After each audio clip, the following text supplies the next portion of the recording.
Hello, beautiful people, and welcome to the Occult Explorers. I'm Snappy, and I'm joined as always by my co-host and our special guest for this Gothic series, Shay de Montfort. How's it going, guys? Oh, good. Good morning to you all. Amazing, amazing. How are you doing, Deon? Life is beautiful. And you, Shay? Oh, I'm awake. I'm here. It's happening. Thank you for being here because, Shay, right, is joining us from Northern Australia, and it's the day after the solstice, a massive celebration, and you're here bright and early. What time is it there for you? It's 6 a.m. So Wow. I've been up since 5 a.m. But oh gosh, it was a big day yesterday. Much alcohol was drunk. Beautiful. So I've been getting around going, can I get myself together in time? I did. Yeah, you made it. Life is beautiful. Thank you so much. Really appreciate you being here. And happy solstice, everyone. And yes. We're here now for episode 5 of our Gothic romance series, where we're diving deep and exploring the Gothic subculture and its roots in the occult and left-hand path of magic, right? So over the last several episodes, we've been diving deep, exploring art and literature, various figures. We started with our first episode with the Bat Cave and Bauhaus and Susie Shu, and we've been going down from history. So, Deon, where did we end off last time? Oh, I don't even remember. Somewhere in the 1600s or... Right. Yeah, we had several digressions. That's the fun of it, right? This is the thing too, is like this is such a deep topic where you're like, I was talking with Deon, we have to do at least one more episode because we're nowhere near even making it to the Visigoths themselves yet, where the term even comes from. So I found myself on a movie set with a couple of people who were very Gothic, and I was discussing this stream with them, and they didn't even realize the history that was behind their own culture. And they were like, we're going to tune in and watch. So if they're there, hi. Amazing. That's so fun, right? Well, this is the thing. Like people, there's always been, as we've been saying, there's always been this Gothic left-handed magical kind of current, this subculture that is sort of subverted the trappings and the norms of our greater culture and has existed in the shadows, celebrating nature, celebrating death, and all of that which is taboo, turning it kitsch and having fun. Rebelling, wonderful rebels. Exactly. So what do you have in store for us today, Deon? Well, first, I'd like to tell everyone to like, subscribe, share, leave comments. We enjoy all that. Today, the solstice, the death of the sun, it's perfect for the episodic series that we're doing. For me, it's part of the dark feminine, the femme fatale, through history and paintings, literature, and music. And it fits perfect for today. Sol Invictus has died. And yesterday in Australia, the shortest day of the sun. Australia, longest day, yeah. Our longest day. Yeah. The inverse, right? It's such a wild time, I always think and connect things to the Roman tradition, which I'm most familiar with. And today, right, we're on the 4th day of the Saturnalia. Today was a very important secretive festival to the muse of Rome, Egeria, also known as Angerona. Today was called the Divalia or the Angeronia. And people used to gather in the temple to the goddess Voluptus, which is Hedon, the goddess of pleasure, and another name for the muse Egeria. And they would, get drunk and celebrate. And, there are rumors that other stuff happens. There's rumors that other stuff happened, but this is an occulted tradition. So who knows what they got up to. But it's a wild, wild day, right? Yeah. And what's interesting is we were talking before you joined the stream here, Shay, and one of the threads that Deon is going to pull us into for this exploration of the Gothic culture is Diana Nemorensis. And for those who are deep into the Roman tradition, we recognize that Diana Nemorensis is the earlier iteration of Egeria. Egeria comes from the same grove and is kind of like the physical embodiment of that goddess. And, you know, Diana Nemorensis, we know, is such a radical figure who continues to be prevalent and influence modern witchcraft, right? We have, during the Wicked times, there was that character Rex Nemorensis, who was a famous occultist. But still, people worship this aspect of Diana to this day. Really, really important.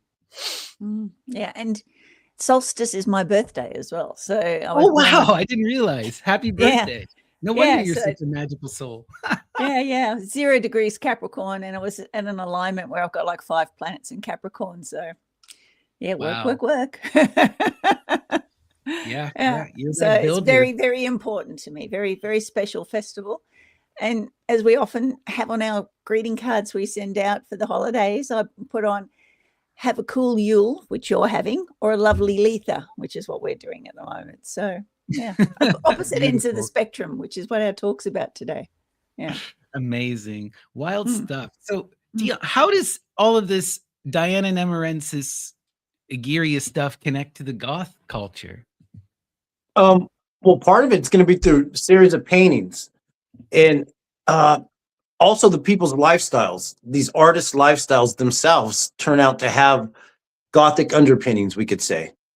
And like you said, for me, it's the dark feminine is what I'm looking at. That, to me, that represents what Gothic is. Let's hit the first image and we can get started. Let's take a look. Oh, 1 second. Here we go. All right, there we are. And this is a painting right here. And also as well, we talked about Diana Nemorensis and Artemis. Right. They're equivalent, right? So what's interesting with this figure of Diana Nemorensis that we got to recognize is that she's within, so this is a very ancient Roman cult that is kind of talked about in the Roman times in this vaguely mythic sense, right? At the time of Rome's founding, the Diana cult has already been kind of gone underground. Right? Until you get King Numa, who kind of brings her into Rome as the muse, Egeria, and kind of brings in the triple goddess as the Carmente, which are the 3 muses of Rome. You have Carmentis, who is the mother founder of Rome, right? Also called Nicostrate, who's the one who flees from Troy with her son Evander in one of the myths. We have, of course, Egeria, who is the one who aids Numa and teaches Numa all the rites. And then we have also Porta and Vorta, which is about their twin muse. So sometimes they'll say there are 4, but it's really 3 because it's forwards and backwards looking in time, but also the placement of the baby in the womb. Because this is always, as we know, when you're dealing with the dark feminine, you're dealing with midwifery magic first and foremost. So that aspect is there. But like in the earliest traditions with Diana Nemorensis, you know, she is Hecate Trivia. This is the earliest reference we have, and this is a deep chthonic cult. And we were talking about briefly, but in the deep myths of Rome, the understanding was that the leader of the cult of Diana Nemorensis was a man who was a freed slave, but more than just a freed slave, he had to be an escaped slave, someone who fought for their own freedom. And then they had to slay the previous priest king. And that's how you became the leader of the cult of Diana Nemorensis. The Rex Nemorensis. Right, the Rex Nemorensis. And there's all this reference to, you know, Egeria is connected to the rivers that connect into Rome. So the Tiber River, there's all these hidden caves.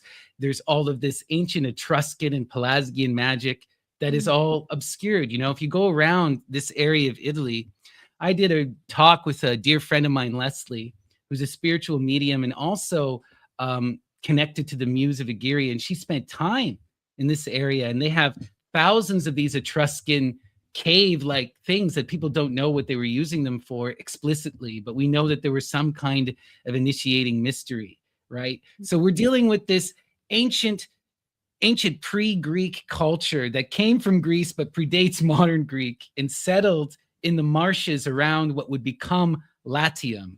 Really wild stuff, you know? Mm-hmm. Well, so what's this painting though, Deon? What do we have here? Thanatos. Thanatos, the good Thanatos, death. 1899 by Jacek. This is this painter. His last name is Malzuski, Jacek Malzuski, and this is 1899. His rendition of, I think that's the Greek goddess of death. Yeah, well, Thanatos is non-violent death. It's like the spirit of good death. It's the good daimon of death.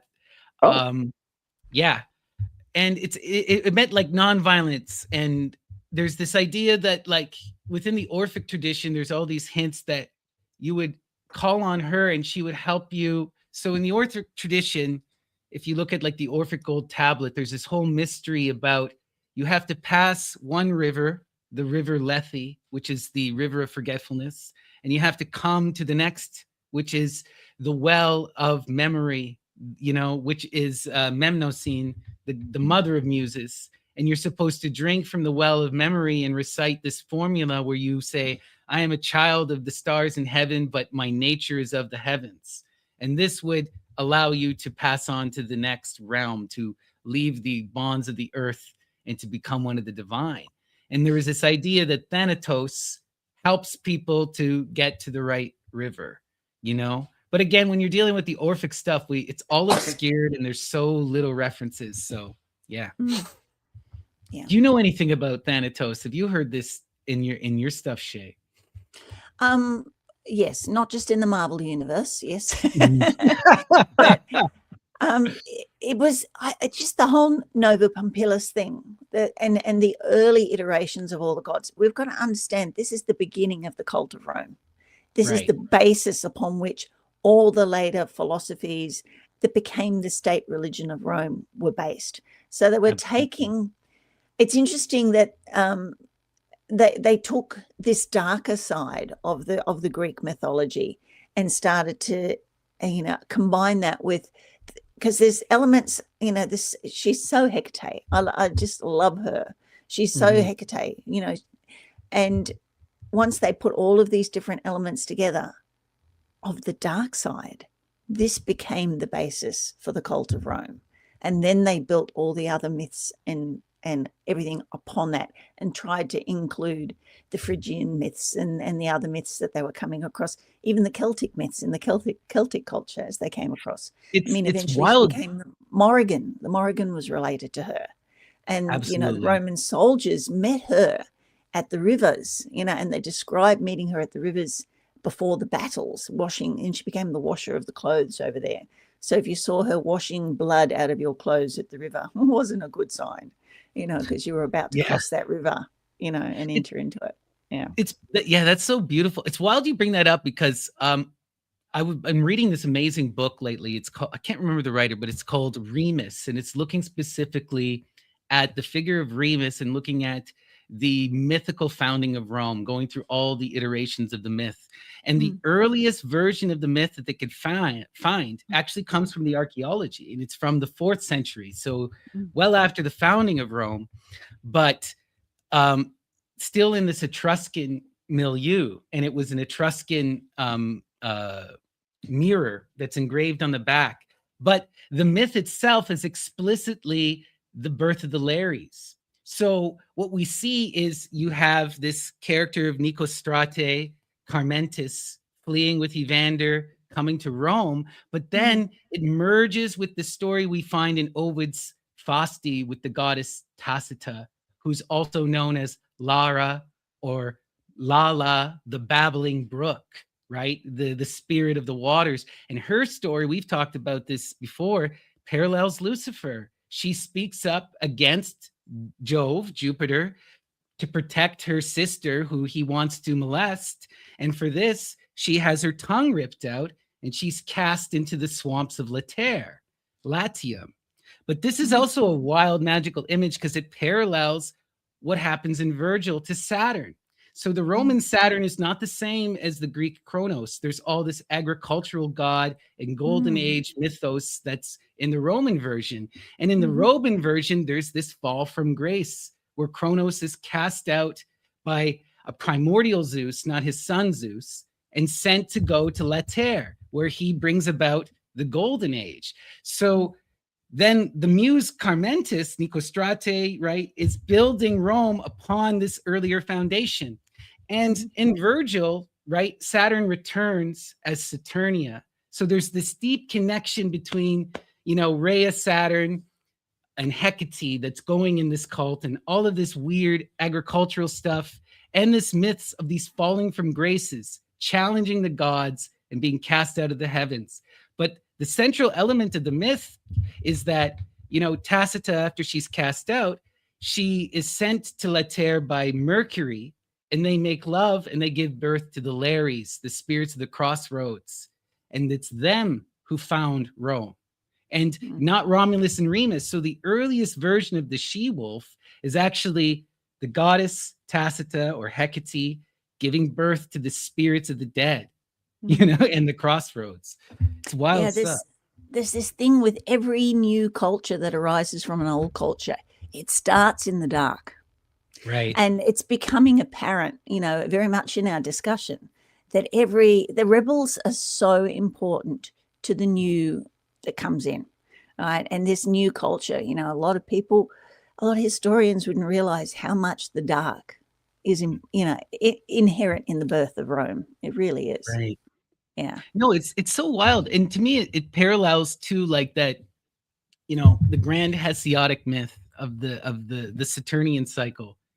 Saturn slays Uranos and then is slayed by Zeus. And then Zeus is kind of slain by Athena. So there's this understanding that there's this cyclical changing and this coming into more justice, but also losing a primordial, it's like on one hand, Athena is seen as this grand justice, but she's also this horrible figure who destroys the Gorgons, and the Saturn is on one hand, this magical king of the golden age, but on the same time, he's the one who establishes the hierarchies. He builds the banks and he ends his own golden age by eating his children. So it's weird how Athena and Saturn also parallel each other as both good and bad rulers. It's wild stuff. And there's that side to Diana as well. Diana, the horrendous punishments that happen if her followers got raped. Not their fault.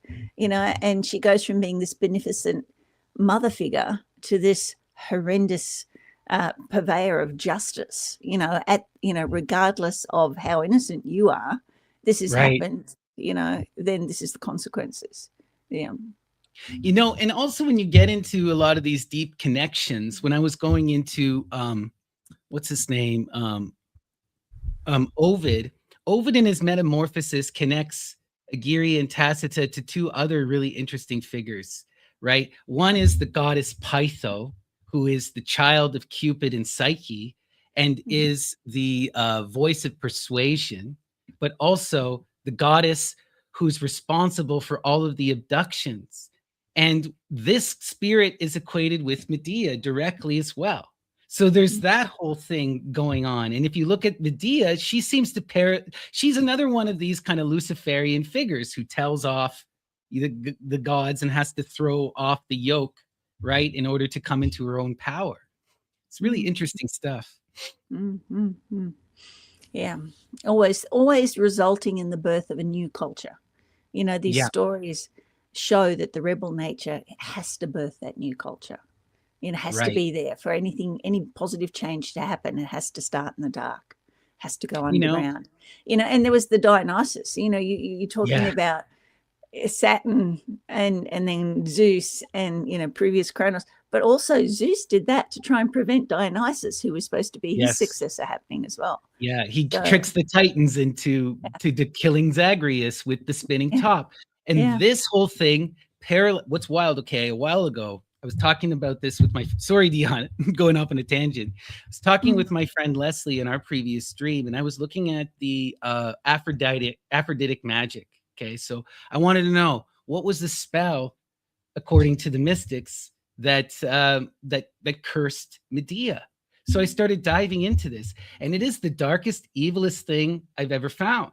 And it parallels the story of Zagreus. It parallels the fall of Phanes. What they do is they take a nymph, specifically a special type of bird called the yunx, but this is also a goddess, They take her they bind her to a wheel of lapis lazuli and they spin her like a top, and they throw this into creation, and that's what distracts and binds you. This is the same story as Zagreus. Zagreus is distracted by what? A spinning top of lapis lazuli, right? And this is connected to Hecate as well. And that's how he falls and gets ripped apart. And that's how all creation is said to happen, right? And the first in the Aradia, the first fascination, they talk of this top that is spinning around that causes the son to fall in love with his sister, Exactly. And then I've never related that before. Penny drops. Yeah. There's so many that spins around. Yeah. That which is above is the same as that which is below, right? So what happened to Medea is the same that happened to Faunis. But this is what I recognize is like, and Ovid tells you this explicitly in his book of love, but love magic is the greatest greed, most evil thing in this classical Roman tradition, because there's even an implication that it may create a whole other timeline. It severs. It's such a violent attack that it changes reality. It's really, really dark stuff. But this is what the goddess has access to. That's the power she has. It can bind or it can save, right? It's two sides of the same coin as well. Absolutely. And it's an internal process. I mean, once somebody goes through PTSD, the world changes. They go through that moment where they experience that dark and realize that the dark lives in the world, and you have to look at it. Then all of a sudden your world gets a lot bigger, a lot deeper. And also lately I've been, diving so deep into the Roman tradition, it's been opening up a few really interesting avenues. So one of the things in Macrobius' Saturnalia, he says that Saturn and Dionysus are the same. They're the same energy. And he says this, but what's wild about what Macrobius says is he says that all of the gods who are generations of each other are like this. He uses this term called sympurgato. So he says Gaia is to Rhea, is to Hera.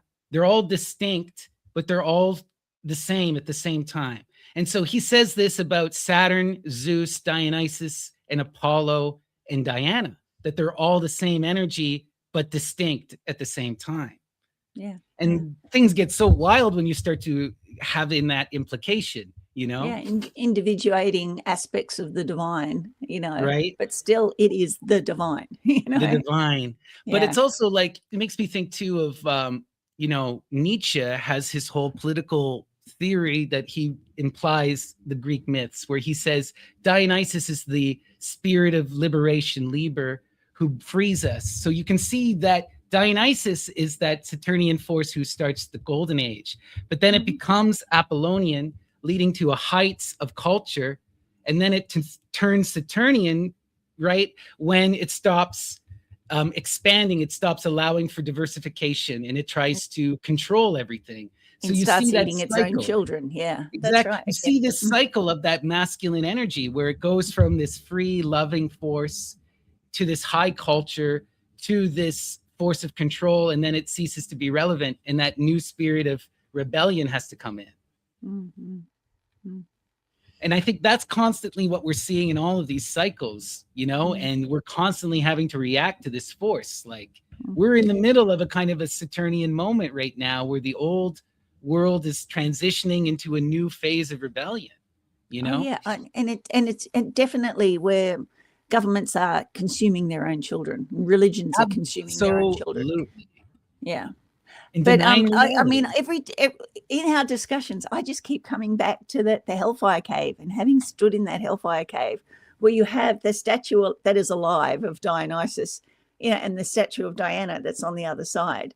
They took that age of enlightenment in that cave, literally worked with these energies to produce the golden age. And then now we're on that decline. We can see we're on the decline of that. But this started literally in a dark cave, and they this gets into some of the Ammon stuff that Ammon is really into. Ammon is really into looking for empire building magic, and he believes that there's kind of this empire propaganda magic at the root of Rome and at the root of the English Empire.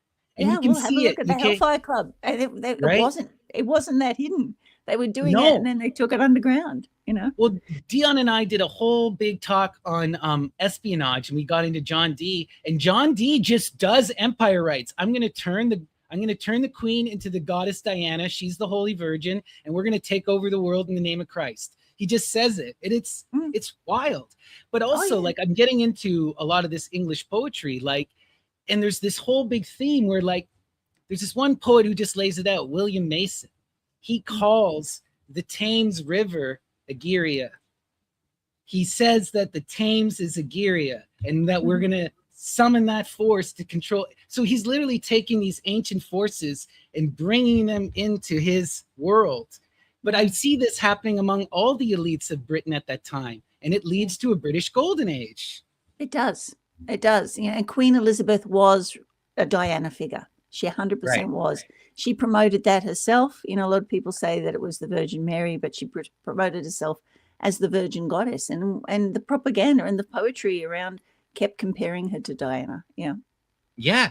Like, and this is it's one of these things where they're all talking like, oh, we're Christian, and you know, we're all prim and proper. But if you start to read the poetry, what these guys are doing in the bars and sharing amongst themselves, it's all explicit and out in the open. But no one's reading this anymore, you know?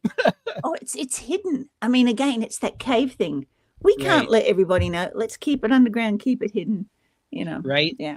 It was one of these things. And this is what Ammon always gets at, why he wants everyone to learn about the Greek myths and learn the Greek languages so that you can recognize this hidden layer, you know, that these power brokers are playing with, that most people aren't even aware, right? Yeah.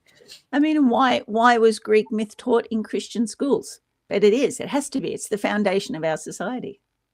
Right. Oh, well, we've lost Dion. Dion. We were just about to get back. to you, Dion. Come back, Dion. We love you. Sorry. We need to figure out who this person is here, this beautiful, right? Yeah. But I mean, it's so, I don't know if you've discussed the Aradia, which was a collection of Italian folk myths from the 1700s. What's the name of that guy who wrote it? Charles, I'm trying to think of his name. Godfrey Leland. That's it. Yeah. Leland. He's a really interesting. So talking to Ammon about this, he says it's 100% authentic based on the linguistics. But I come from like modern academia, religious studies. That's my background. Religious studies dismisses this completely outright, says that Aradia is all made up.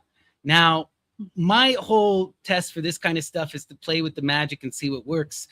And it worked for me. So yeah, it does. It does. Yeah. The simplest little thing, like, I remember I was very first experimenting with it. And there's this in there about finding the holy stones upon the ground, you know, literally finding a stone. The round circle. Did you summon the goblin?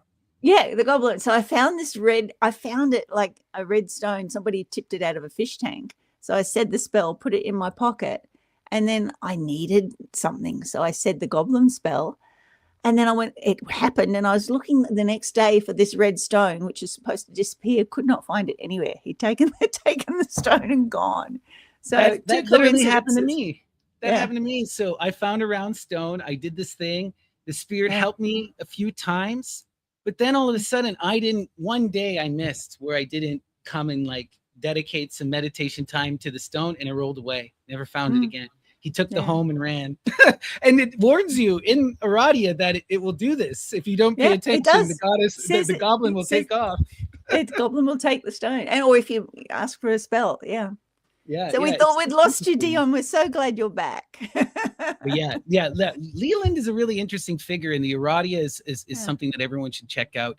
Again, another reason why I think it's so authentic is just look at that opening myth that you were mentioning. It's clearly an inspired piece. It's talking about the mother as that primordial one, and then giving birth to the twins, the two, and this rape that then leads into the descent of creation. That to me parallels all of the classical origin tales. It's the same as the Orphic. Oh yeah, you know. Yeah. It's. But I mean, if you get an Aradia with a good intro, it very clearly states that this is a collection of myths, that it was done by folk magicians. That he came back and found a folk magician that was practicing just a few of these spells and making a great living. that this is exactly what it is. It's just a snapshot of the culture of the time, you know, what remained of the culture of the time around magical stuff. You know, it doesn't claim to be of huge antiquity. This is the folk magic of the time you lived there, you know. Exactly. But there is these kind of elements of antiquity when you dig into it, and there's all of this hidden stuff there, you know. I think I think it's absolutely authentic. But you know, I also believe that there's an authentic Italian witchcraft element in America. I think there's an authentic French witchcraft thing in Canada. Like, most scholars believe all this died out. No, I don't think it's that simple. No, not but at all. We should get on to you, Deon. Sorry for us ranting there. Tell us all about this beautiful painting here. Oh, you're muted, my friend. You're muted. Actually, I was going to say, let's the next painting. All right. And this painting caused controversy when it came out in 1889. The artist's name is Zichet, and the title is Le Bal Noir, the Black Ball. And it's based off a real event that took place in Russia during the winter time, a winter ritual. They would have a winter ball every year. And this is the mother of the Tsar when we talked about Rasputin. Well, this is the mother that warned her son, don't get into Rasputin. She was one of the people that wanted to have him poisoned. And the reason that this image is controversial is that a couple days before the ball, the Crown Prince of Austria, Rudolph, had committed suicide with his teenage lover at the hunting lodge. And so they were supposed to have canceled the ball, but she went ahead with it. And that's the Russian Empress, Maria, how do you say her name? Fedorovna. Her real name was, what's her real name is, I got it right here. Dagmar. She was Princess Dagmar from Danish and German extraction. The House of Hesse at that. But when she came to Russia, she changed her name. Just like, was it Catherine the Great was Princess Sophia originally from Germany. Right. But so this black ball, and in this painting, they're having fun. And so they're in mourning while they're celebrating. And it's a winter ritual. And there's even some political intrigue in the painting that's, there's some stuff written in there, and it's talking about Rudolph of Austria, and it says he is just a uniform. That's what the author or the painter wrote in there. Yeah, I see that. Yeah, he's just, that's clearly in French. And so they're having fun and wearing black, and that was part of it, was to come to this celebratory ball, you had to be in mourning costume in black to dance and have fun at that. And they're having fun in the painting, wearing all black. And it's a snub to the Austrian royal crown. What are they doing in the bottom panel here? Yeah, where they're holding up something. Is that a crown of candles? Something. There's lots of esoteric stuff in there when you zoom into it. That's why it's one of these paintings that it just looks simple on the outset, but there's so much symbology behind it.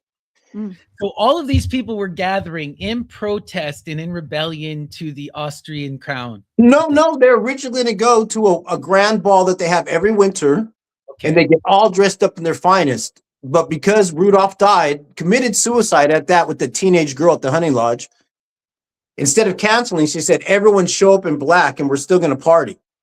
Okay. And it's partly a snub to the royal family of Austria because they didn't cancel their ball when somebody had died on their side of the family. And so it's a snub to them. And after the author and the painters encapsulating that into the imagery. And part of it, I'm putting it to illustrate, we're going back to the little black dress, or the usage of wearing black, the mourning attire. Right. In a Gothic sense. And go to the next image. And this is 5 years. Well, that's her actually right there. Maria, and she's here's the image of her, and you can see her hand. She's throwing up her left hand, is doing the Sabazio sign. Oh wow, she is. It's very subtle. Oh wow, she's got it. Yeah, that's wild. You know, she's the empress, and she had a troubling life, and she warned her son, "Do not get into Rasputin," and he didn't, and he banished her.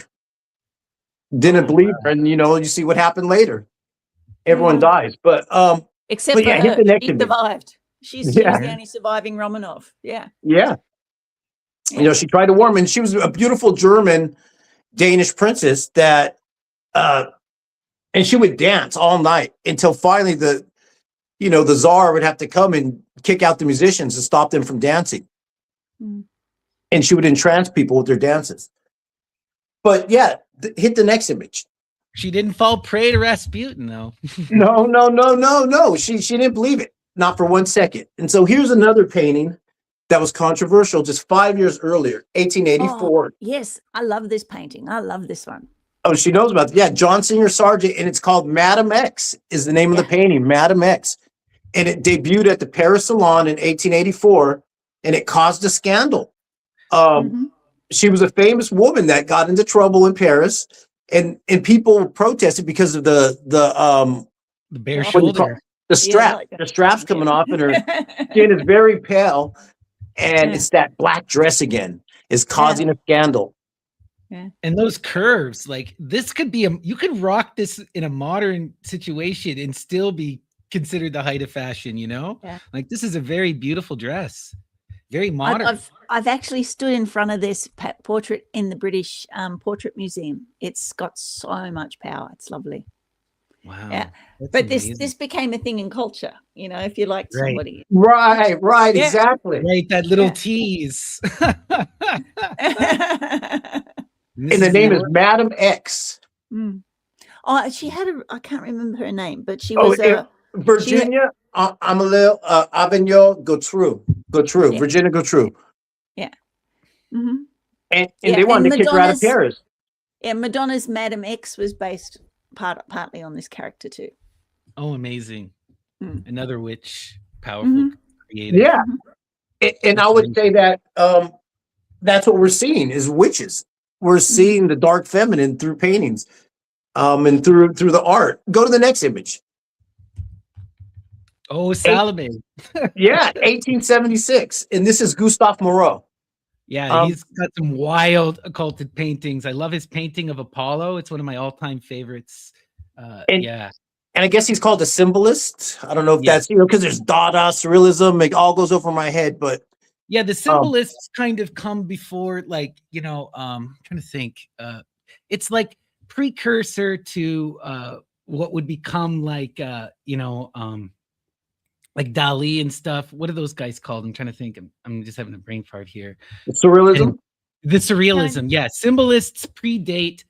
So like Baudelaire was a symbolist, and that was like a precursor art movement that became surrealism. And surrealism kind of goes more into the dream, but they were deeply connected to the previous romantic era, but bringing in this magical element that then surrealism latches onto, so they're kind of moving further into the realms of the mystical and the dark, away from what the romantics were doing, but they're not yet into that wildness of surrealism and Dada. Like the form has not yet been broken. The rebellion hasn't been fully achieved yet. We're still he's still a classic. You can see it's still classical style, classical themes, but we're now going to the dark. We're now it's Salome, right? Well, here really exploring, like I say, the headless theme, which is the Kepler, right? The saint with the head cut off, and here John is prophesizing as he's flying through the air on a charging plate. And that's part of the sub-theme of the episode, is the cutting off of the head. And you'll see that in some of the different art that they're doing through this time, from Caravaggio. And we talked last week about Artemisia, and that'll fit into it. But hit the next painting, because Gustav also did another image, which is Orpheus. Oh, wow. With the lyre and the Grecian girl. Yeah, and it's that same imagery of the head prophesizing. We got to tell this story though, because a lot of people don't know this story about Orpheus. And Orpheus is a very the Greeks, their figures are always these polarizing figures, you know, and the prophet Orpheus is no exception, right? In the story, he's one of the Argonauts. He learns the song of the birds from Medea, and he becomes the great mystic. But what ends up happening to him is after Medea takes off, him and Heracles hook up. And after he loses his wife, he goes through that tragedy. It says that he abandons feminine love and he decides to pursue pederasty, right? And he decides to substitute boys for the magic of the right. And for this, the Maenads rip him to shreds. They rip him apart and they take his head and they cast it into the ocean. But it flows down the ocean all the way to the island of Lesbos, where they then take it and they install it in a temple to Aphrodite, and it becomes this voice of prophecy. And it's said to have ridden upon the lyre. Yep, a guitar. If people don't know what that is, it's a type of a harp. Let's say they attach the head to a musical instrument that can be played to prophesize, like the head of Brahm. It'll all come up. There's all of this wild stuff with Orpheus, because if you start to unpack the Orpheus story with his wife, right, Eurydice, where the story is she dies while he's on his voyage, and then he cannot handle the fact that he lost her, so he tries to go back and bring her back, and then he fails because he doubts her. He doubts her ability to follow him. So the whole thing, to me, when I look at this from a mystical lens, Orpheus failed to lift the veil of Isis. He failed in the weight. He tried to dominate the muse. He tried to force her veil off. He tried to dictate who could live and die. He didn't respect that Eurydice's own life and death. Death and life are sacred things. And by trying to pull her out of the underworld, he condemned her to be a shade and didn't trust her, doubted her in that intense moment, and looked back and cursed her and destroyed himself. So this to me becomes this mystical moment where we see that masculine separate from the feminine because it tries to possess and dominate it. And when it fails to do so, it tries to dominate itself. You know, it tries to exploit the children, and it leads to this wild patriarchal violence and extremism that we see, where that whole path of Heracles goes, you know, just real ugliness. Yeah, with, you know, but again, it's the poet, it's the art, it's the muse. You know, he was the most inspiring musician that's supposed to have ever lived. You know, and you know, this quality that made him divine made his, you know, his, even though he was ripped apart, his head couldn't die, so it could still prophesy. Still live. He's still got the voice of the birds within him, right? The muses are still speaking through him. Yeah, he's a conduit. This arrogance that comes, it's also about, I feel, this arrogance that comes when we realize our own personal divinity. You know, this, then we start to try and, you know, move outside of the universe that spawned us and its laws. And when you try and do that, you're going to get shown, yeah, you may be a bit divine, but you still are in this universe. You still have to. It's so wild that you say this, talking about the becoming divine and the genius, because when I was looking into these myths of Egeria, there's a wild one where supposedly Heracles shows up on the shore, and winds up in the grove of Erysia, right? And he meets Egeria, and Evander brings him to see her. And what does she tell him? She tells him that he is going to become a god and that he needs to set up a shrine to his own genius if he wishes to complete his labors. And so that's what he does. And then he takes off and he finishes his, but you know, in the story of Heracles, right at the very end, he has to set himself ablaze to become a god, but he does, he becomes the next Zeus, basically. But there's this wild thing where the muse had to tell him he was divine, and then he had to worship himself. You know, I thought that was really interesting. Yeah. And also, you know, highlights the fact, you know, is there a humble God? Is there a humble God? You know, when you become divine, you become too arrogant for your own good. Do you think you know better than the laws of nature? And, you know. Well, it's Yeah. also why, like, I think the other thing that we get with, you know, what happens by, especially by the Christian tradition, but what we have as this, you know, within the Greek tradition, you can see this, you know, this regulating of the feminine into the far corners and this dismissal of it, you know. In the earliest tradition, the feminine is supreme, and by the end, it's barely around anymore. It's hidden, or it's tied to male deities, or it's even been masculinized, like with the goddess Athena, you know. And what we see with this whole process, you know, is this kind of coming into this real intense, you know, one side of the path. It's all about the path of Attis now. We must ascend and become gods. We must rise to the heights of the air. But when you read the ancient text, it's a cyclical story. Saturnia has to come back. The goddess is meant to be abducted. When she gets abducted, she then becomes the queen of the underworld. It's that story doesn't end with her being abducted and abused. It ends with her overthrowing Hades and becoming the force of the earth. You know, but we don't tell that aspect, and we've denied that whole side. You know, and the secret rites of the mafia. You know, Persephone is their main goddess. You know, she's the goddess of the underworld, you know, right. Literally. So it's fascinating when you get into that. But the other aspect of what you were just saying was, like, even with Orpheus, you know, his mother warned him, let her go, let her be, right. You know, don't go. And then in the end, even though he rejects the feminine, you know, he's in this temple where he's dependent upon the women on Lesbos to look after his head for the rest of forever, you know. That's true, right?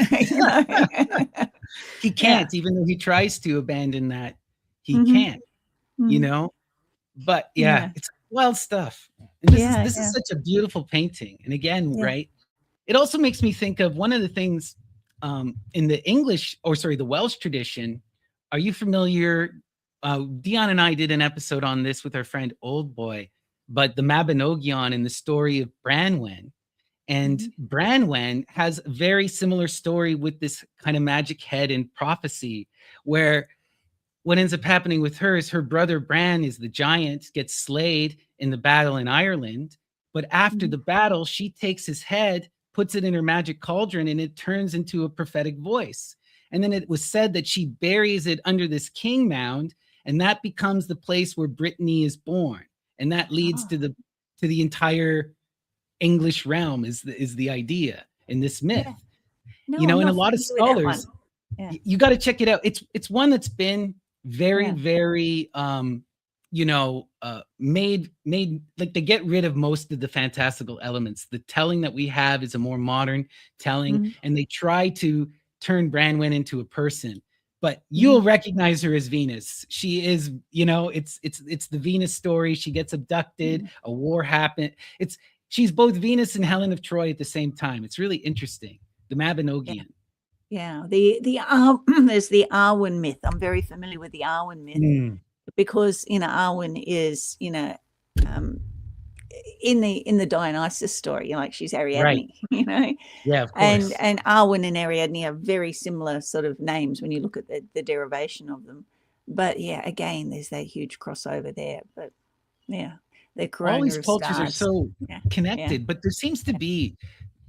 The reason I bring this up is because Deon and I have talked about this many times, but there's this theme of establishing kinship and establishing prophecy through the women decapitating a man and taking possession of that head. Once the women take possession of the head, then a new king line can start, a new prophetic line can start. And this seems to go back to the real ancient stuff. Like when I was in university, we talk about the oldest cults that predate humanity. You know, the Neanderthals and the Denisovians are doing this. And it is worshiping of the skull and of the flame. That's the primordial. And to me, that's the goddess and this child. That is, you know, the root of this feminine tradition that we're looking at. You know, it's that great mother force. And then what she generates, the child, the ancestor, that dying and rising God is us. Dionysus is the everyman. Yeah. And I used to have a picture of Mary Magdalene cradling the skull of Jesus on her lap. It just moved me to tears. That's but amazing. I always wondered what happened to the skull of John the Baptist, because it had its own cult. You know, we never speak about that now. What happened to that? Did that disappear? You know, well, are some of these depictions, you know, of the skull on the lap of the red woman, are some of those John the Baptist? So a lot of these, because of the turmoil in the Middle East, there aren't too many of these people left. But there was, for hundreds and hundreds, maybe tens of thousands of years after John the Baptist's death, there was a Johannist cult, an endogamic Johannist cult of its own tribal group, where they said that John was the actual divine and Jesus usurped his cult. And they said that Jesus was a pirate and a fake. But they existed until Israel was established, and they were wiped out. But wild stuff. I believe that that's sort of reflected in some of these myths of the skull on the red woman, you know, with on the lap of the red woman. So well, which ends up getting. Go ahead, sorry. No, and ends up going all the way through to Skull and Crossbones, which is the modern, you know, secret society that the presidents are supposed to come out of in the United States. Right, right. That's so wild. And, you know, to me, John the Baptist is very much a Dionysian figure. He's wandering around in the wilderness, eating nothing but plants. He's got big dreads, you know. Locusts and honey. Right? Locusts and wild honey. Right. It's wild stuff. Like, and to me, it's like, you know, also talking with my friend Leslie here, and Ammon talks about this. It seems to me that Jesus is a title, right? When you go into the ancient Greek, that word connects to the name Jason, but Jason is a title. Jason means the shaman. It means the drug man, the one who learned the drug rites. So it seems to me like there were probably many Jesuses, and John the Baptist is one of these Jesuses, you know? Yeah. How did he go from being Yeshua or Joshua to Jesus? You know, there's a bit of a gap there. You know, what is the difference between the two? Yeah. You know, and there's so many of these different competing cults that happen in this area. So I'm thinking that what they did is they just took a bunch of them and mushed them together. And that really you had all of these people coming out of these Dionysian, Gnostic current cults, these Orphic cults, the remnants of it. You take that, you force it into a Jewish framework, and you get Christianity. You know? Add a bit of Buddhism, a little bit of Judaism, give it a good stir and a shake, throw it into the middle of a rebellion, push it underground, and see what comes up. Exactly, right? So what do you want us to know from this painting, Deon?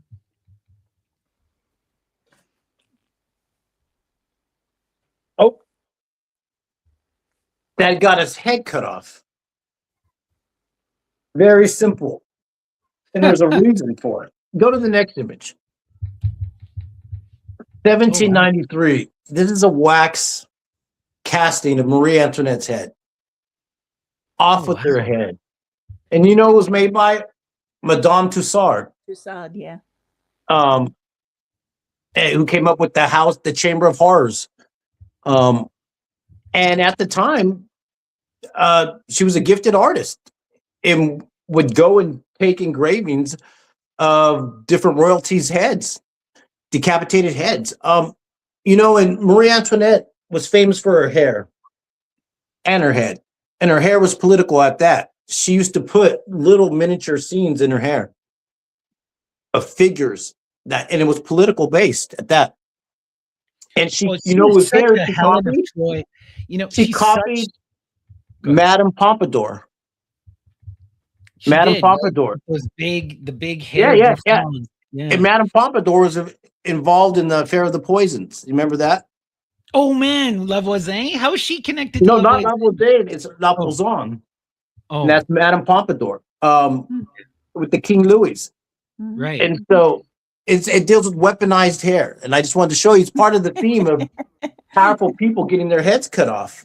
Go to the next image. I also want to just talk for a second, you know, because, you know, she's such a Helen of Troy figure, Mary, you know, because she was noble, but she had no power, no political sway, no nothing. And they made her the figure of hate. They made her the scapegoat for all of that anger against imperialism, and they brutalized. It's such a it's a scapegoat scenario. It's a sacrificing of the virgin. It's wild to me, you know? Yeah, it was one of the first disinformation campaigns in politics, in modern politics, because she used to live away from court. She lived on a farm. She, practiced, even though it was very, but she wanted her kids to be around farming and get their hands in the dirt and all that sort of thing. And when she said, let them eat cakes, it was not about being arrogant. No, it's about the special type of bread that had fruit in it. And she wanted to subsidize the poor with a more substantive food source. That's what she was talking about. We should give them charity, Yeah. And also the white bread was a real symbol of society, so the poor wanted the purified bread. And she's going, no, let them eat this sort of stuff. It's much better for you. And yet they took her words and twisted it against her and then manufactured a thing about, abuse of wealth with a diamond crown, which, was something that they decided not to do. And it was a big scam that happened behind her back. And it was all twisted and weaponized against her, against the crown. Yeah. To fuel that radical hate. And then we saw what happened, right? That, people love to celebrate this idea of revolution. And we did get our democracy from this French Revolution, but we also got to talk about what came. Countless decapitations. And it didn't stop until the madmen decapitated a bunch of nuns and the public went nuts and finally decided it was over. But it literally got to the point where they were murdering the innocent, people completely not involved in anything. It just got insane, beyond insane. The orchestrator, Robespierre, got his head cut off, wild madness, that's the spirit of rebellion right there, Dionysian wildness, Well, and that's part of the theme of Off with the Head. So here, that's Madame Pompadour right there as Diana. Oh, wow. That's so cool. Yeah, she had it commissioned in 1746. And that's part of the theme is these powerful women have a Dianic side to them. The artist and the royalty. Go to the next image. 1724. Okay, so here's Catherine the Great wearing black in mourning. Her left hand, once again, doing that same symbol. Yeah. The Sabazios of the left hand wearing black. 99 and 666 when you combine the two, right? Yeah. And remember, she had myth writers that said that she was the White Terror, Buddhist monks. That she was also okay. We got to talk about that White Terror thing because this is a pan. So at this time, right, we are having the beginnings of modern religious studies and archaeology. The White Terror is this Buddhist goddess figure, but this plays into a theosophical concept, a mythological concept of the white European goddess, which then gets taken up by people like Robert Graves and becomes modern academia even, where they try to connect all of these disparate figures into this pan-European spring goddess that they call the white goddess. Now, this theory has been largely dismissed in modern academia, but at this time, this is what's playing behind the scenes that's leading to this theosophical revolution, this whole modern pagan spiritualist revolution, is this goddess feminine current behind the scenes. And she's playing into this, East and West, Voltaire going to Russia. I'll be back. I'm going to bring something over. Yep. Voltaire was going to Russia. And she's really originally Princess Sophia of Germany.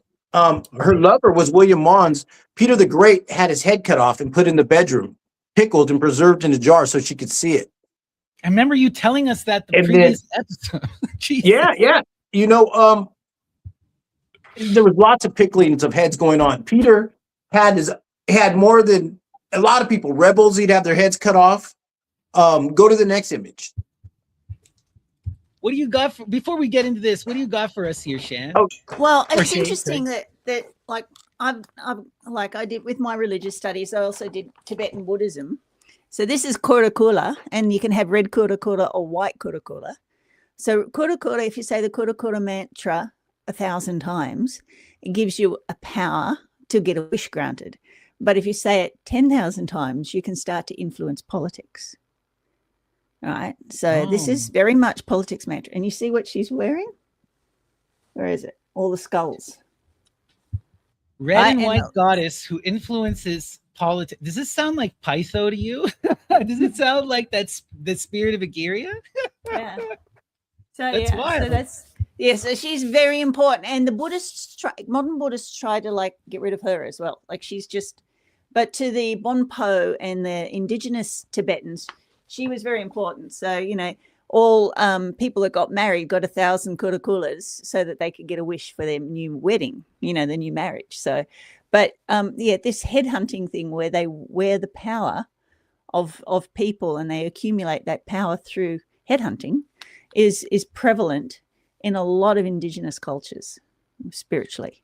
Yeah. You see that in the Tibetan stuff explicitly and in some of the Tantrika where they're still doing these headhunting ritual. Now it's become ritualized and it's more about taking the bodies of the dead, of fellow monks and whatnot, but it is coming from that ancient magic, especially in the Bonpo. A lot of Westerners who go into the Tibetan Buddhism, they come out of it going, what the heck did I get myself into? They don't realize, it's not, it's because in our modern conception of Buddhism, we have this very philosophical, Western, whitewashed Buddhism, or you have Theravada or Zen, which again are more nationalistic, political forms of religion. Theravada is actually very new. Yeah. Right. Theravada, it's that modern academic version, right? It comes out of the monastery system of academia, and just as Catholicism comes out of that academic system of Christianity. And what do? They always seek to whitewash and oppress the more radical folk elements. They try to get rid of all of the stuff that they deem as, problematic. Right? Exactly. Yeah. Anything that is too pagan has to go. But yet it's still kind of pagan. You still have those pagan roots in Buddha. You can't strip it. It's too ancient of a cult. Yeah. Uma Thurman's father, what's his name? I can't remember his first name, but he was the one that actually was responsible for introducing Theravada to the West. So it's not that old at all, No. Yeah, it's wild stuff. It's also because like in the West, we put such an emphasis upon the written word and upon the academic tradition. And that Buddhist scholarship is really profound. And the Theravadins really kept the Pali Sutras, coherent. But if you get into the folk and the Zen stuff, the Pali Sutras don't even really matter anymore. It's like, so this is kind of, again, a Western kind of emphasis. Like we're all in this legalism, all in this literature. We want to find a Buddhist Bible, and apply that idea to another religion, and it doesn't really exist.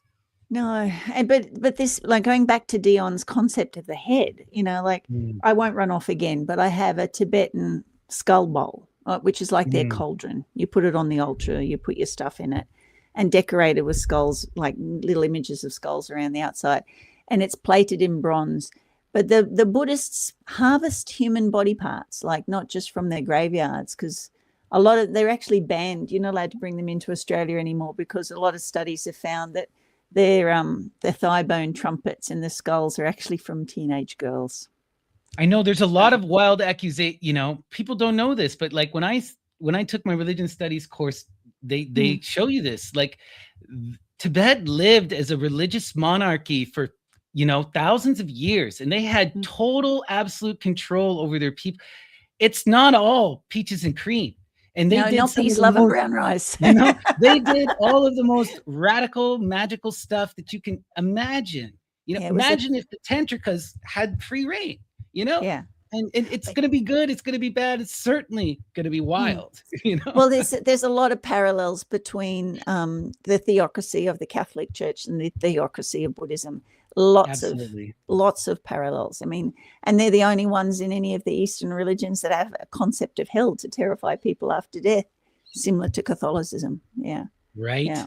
right? And you have these Pope-like figures, like, you know, and that's the thing, when you study the Dalai Lamas, you start to realize not all of these people are nice either. And so, you know, there's a couple of these Dalai Lamas who were playboy wild men who lived like kings, you know. Oh no, yeah, it is. It's bad. Yeah. So But we've lost Deon again. No, oh, sorry, Deon. Deon. We're rambling too much. But that's amazing stuff, though, connecting to this, the red and white goddess that you see in Buddhism, because you see that same dichotomy within the Western traditions, the red and white goddess. And it makes me think, you know, Robert Graves has a famous book called The White Goddess, where he looks for this figure. And then there's a modern occultist, I'm trying to think of his name offhand, but I really enjoyed his work. He has a book called The Red Goddess. And he does the same thing, but for Babylon.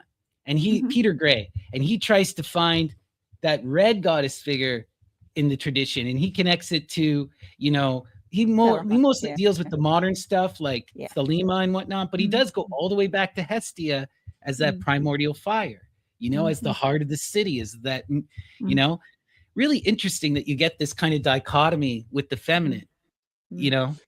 Yeah, but this harvesting of body parts, like especially the skull, because the skull was believed to be the seat of the soul for many cultures for a long time. Not the heart, the head was. No.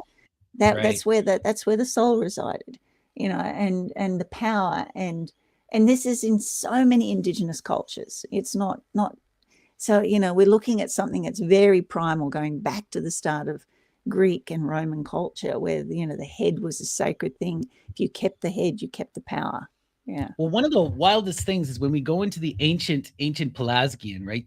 The pre-Greek civilizations, which, you know, one of the things that they did, which is so wild, is they set up all of these colonies all across the Mediterranean. They went as far as modern day Iran, and went as far as modern day Spain. Now there's accusation, you know, my friend Old Boy, he believes they made it all the way to the Tin Isles. They made it all the way to the British Isles.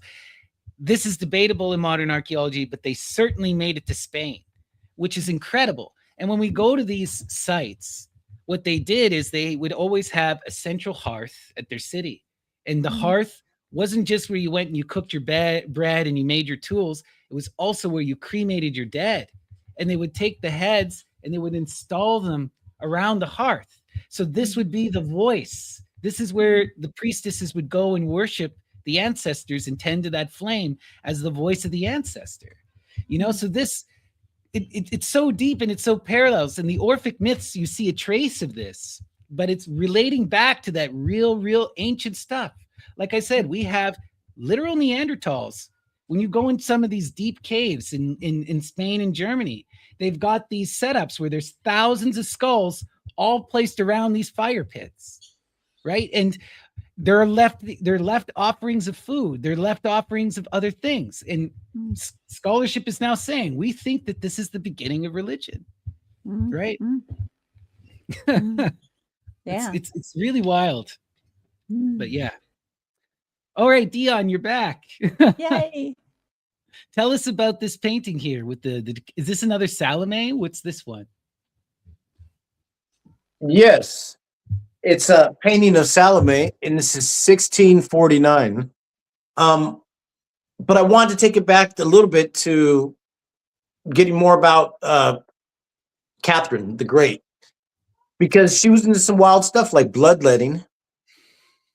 As well, Peter the Great had his mistress's head cut off, his Scottish mistress at that, and pickled and preserved. And he would bring that into the bedroom as well.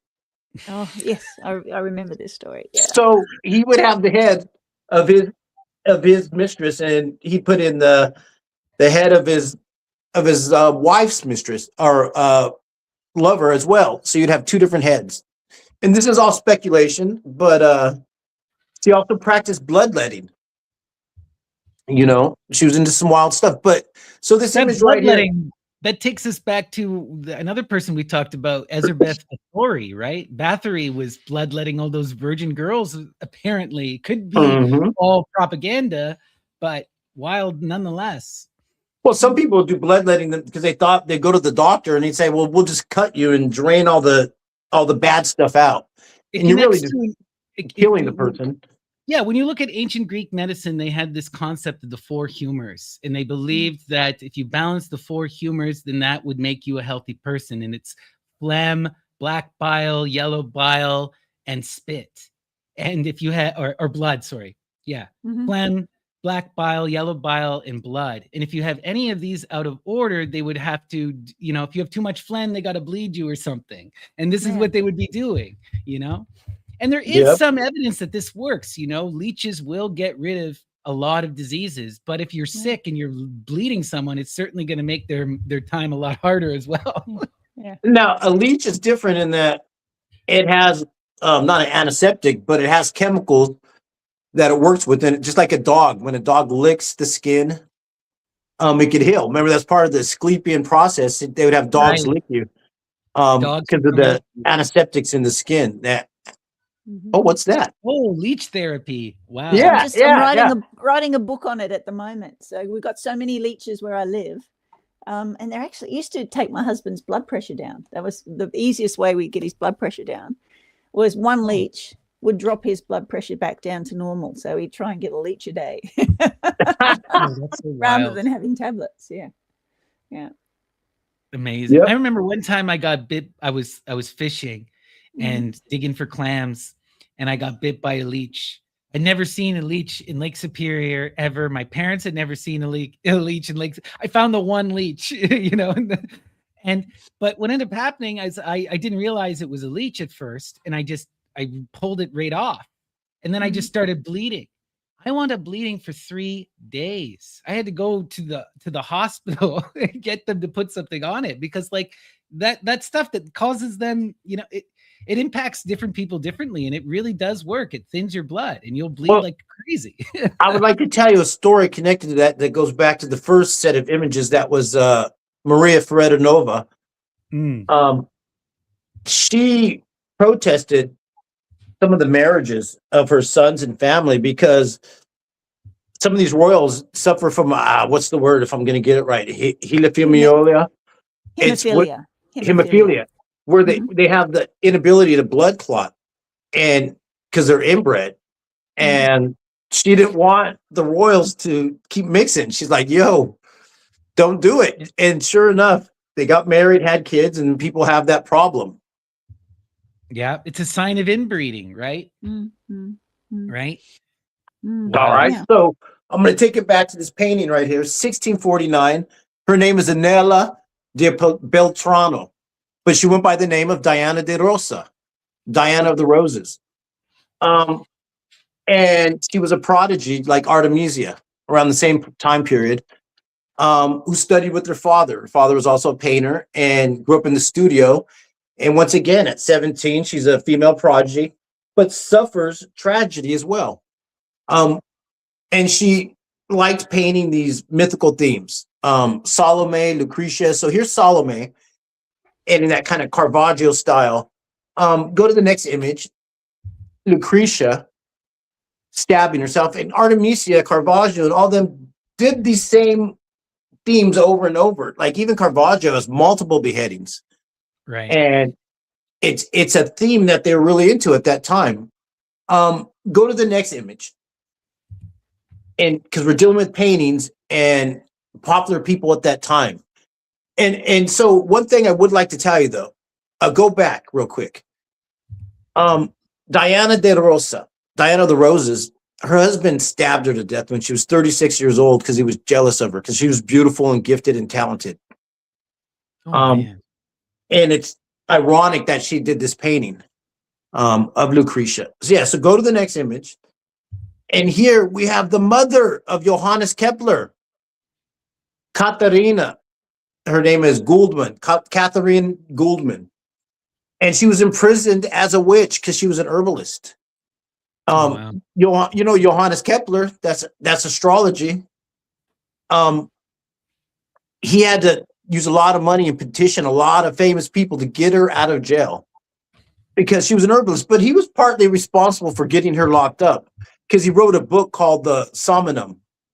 And it had a character, and there was like a herbal lady who communed with the moon, with the demon on the moon, Diana. And did herbal spells, and it was based on his mom, kind of, and got her locked up. But here's a famous painting of her. Notice her hairdo with the horns. Yeah, that is wild. And it's wild that you bring up Kepler, because Kepler is such an he's like John Dee, and he's like Newton, half magician, half scientist. Most modern people only know him for his laws of celestial motion, right? But this guy was totally into the astrology. He was a court astrologer. Yeah. He was prophesizing for the crown, like as magical and as wild as you get. 90% of the stuff he was doing was occultism. Only 10% was science, So, and a question, like I've always wondered about, and you can probably answer this for me, Deon, but I know I've seen this picture many, many times, and I've often wondered, was this painted before she was accused of witchcraft or after? Is the hairstyle indicating that she was a witch? Was it a propaganda picture, or was it this is what she did? And no wonder. I think it's a propaganda pic. It's a propaganda pic. It's the demonizer, but it looks cool as hell to me. It looks very goth, and she eventually got out. The other wild thing with Kepler is it's not just his daughter, but his mother who gets accused of witchcraft, right? They're after this man in his roots, It's wild stuff, because this guy did have, the thing is that he was useful. He was useful because he was providing people with a service. So he didn't get attacked, but his kids and his mother did. Yeah. That's his mom right there. So go to the next image. I want to show you, and we're dealing with hairstyles again, weaponized hair. Marie Antoinette, weaponized hair. Kepler's mom, weaponized hair. Here's a Caravaggio of Medusa on the shield, the Saturn plate. And like I said, he also painted Diana and Emergence. Go to the next image because you'll see more how it's connected. So I wanted to show you this image right here, 1587. This is Federico Zuccaro, and this is Mary, Queen of Scots. Oh, wow. Because remember, Mary got her head lopped off too, and in England there was a popular time when a lot of heads were getting cut off.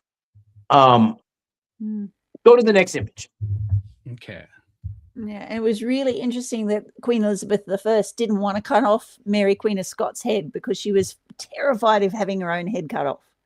She thought that would happen to her if she let it happen to Mary because they were cousins. So and there's all this weird thing that's going on, right? Because when we're dealing with the Medusa or we're dealing with the Gorgon, you're coming to the dragon priestesses, the Dracon, the root of that word. When we go to the root of the word Dracon, it comes from the Greek word drachomai, which means to see. And there's this whole thing about when you gaze into the eyes of the nymph, you turn to stone, right? You gaze into the Medusa's eyes, you turn to stone. But the Medusa is a priestess, right? They're the priestesses of Artemis. So there's this wild kind of dragon occult thing that's going on with all of these decapitations and with the hair stuff. And the feminine is that dragon force, right? Yep. So right here, this is, last week we talked about Artemisia Gentileschi. She was a painter who was raped, talented. Her father was also a painter. She eventually went to court and they tortured her, even though she was the one that was raped. And eventually they got the confession out of the dude too that did rape her. And it was people conspired. It was a team that teamed up to rape her. It was a bishop, a painter, and a nanny when she was a young woman, because when you're 17, you got to be accompanied by an adult. So the people put in charge of her did bad to her. She eventually ends up in Florence with the Domici's being patronized. But here's her father already starting the themes with the Dianic painting of Diana and Emergence, because that's a theme in Artemisia's paintings, was beheadings and these martyr women. And I showed you last time she had the painting with Judith beheading, but wearing a bracelet with Artemis when you zoom in. So go to the next image. Right. That was wild. Here is her of Salome. She did one of Salome too, a beheading. And go to the next image. Okay, I want to get into England because I talked about Mary, Queen of Scots. Here we got King Henry the Eighth, and he had a lot of people beheaded. His wife, Catherine Howard, Anne Boleyn. This is all around 1542, 1536. I mean, what the myth says is that he staked the river with the heads of her previous lovers as she was going down the river to execution. And they both went on a barge to the Tower of London to be executed, where Brahm's head is buried underneath the Tower of London. Wow. Yeah, Anne Boleyn's head. Yeah, she's Anne Boleyn's buried there. Yeah, is that what you're saying?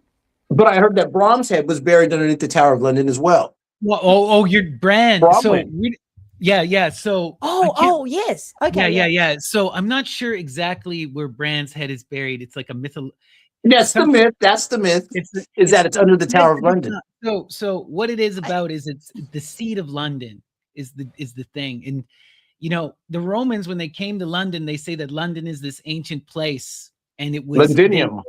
They give it a special currency because they say that it's always been there. It's this magic city, and they connect it to the Welsh myth of Bran, and that he established his line under this hill there. I can't remember which one. I'd have to talk to Old Boy, but I don't believe it's the Tower of London. But somewhere in London, Bran's head is buried under a mound, apparently, and that's the seat of the city.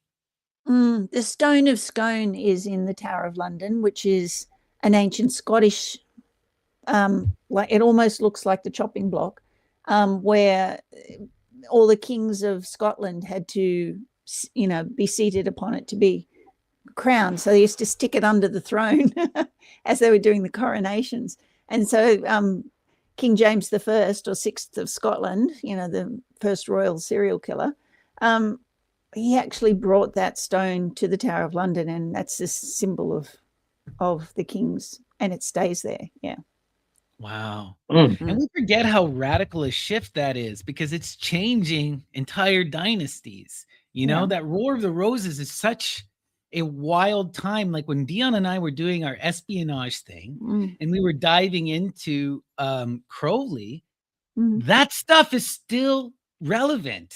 The whole reason why, so we're dealing with speculation, but the speculation from several books that I read was that Aleister Crowley was sent to infiltrate the Golden Dawn because the Golden Dawn were against the Scottish crown.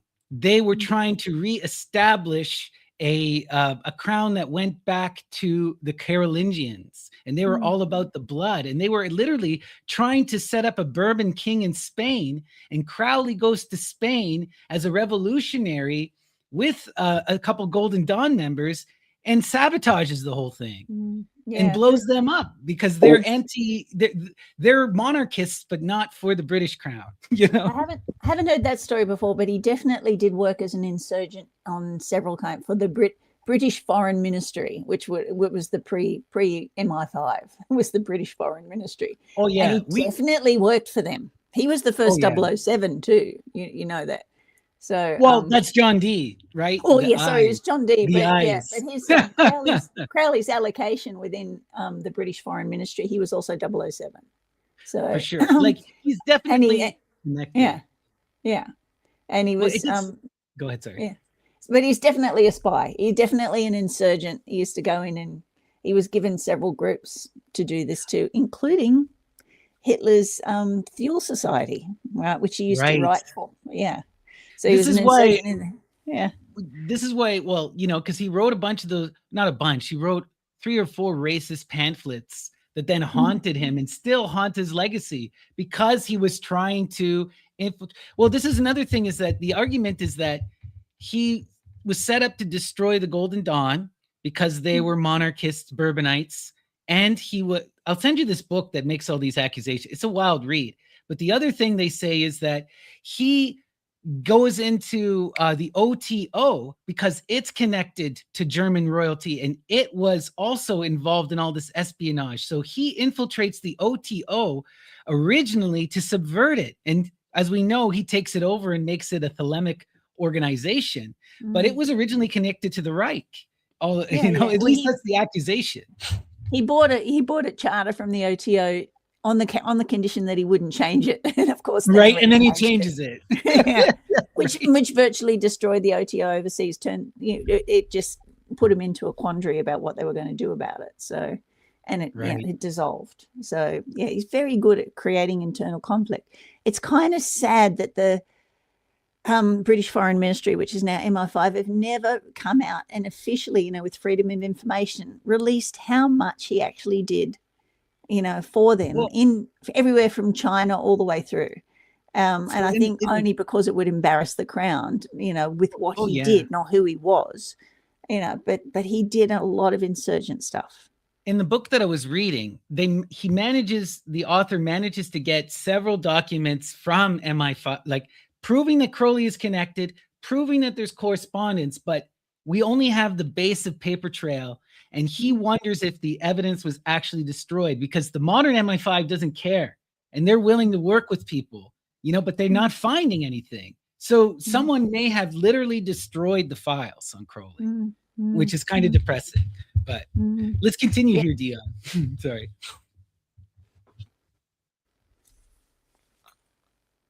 All right, hit the next image. Cover. You were speaking about Bourbonites and the Bourbon Crown. Here's 1547, around that same time period. And this is Catherine de' Medici. And she wore all black after Henry died in a jousting accident. And she was into witchcraft, astrologers, and the occult and such. And this is a famous painting of her with Prince Louis of Bourbon's head that supposedly was brought to her. Jean Bodin claimed that she invented the Black Mass. Yes. And, the thing with Catherine de' Medici, being into witchcraft and such, and she was known as the Black Queen or the Serpent Queen. Serpent Queen, yeah. Yeah. And she had a older cousin who was also with Henry. Go to the next image. Right. And here's Diane de Porter. And that was her older cousin who was the mistress of her husband. And he liked her better because Diane was 35 years old when he was 16 years old. And she would write his political documents for him, and she would sign it. Henry Diane, co-sign it. And she was into the goddess Diana. Here's a famous painting of her by, what's his name? Francois Clouet. And she's holding a mirror.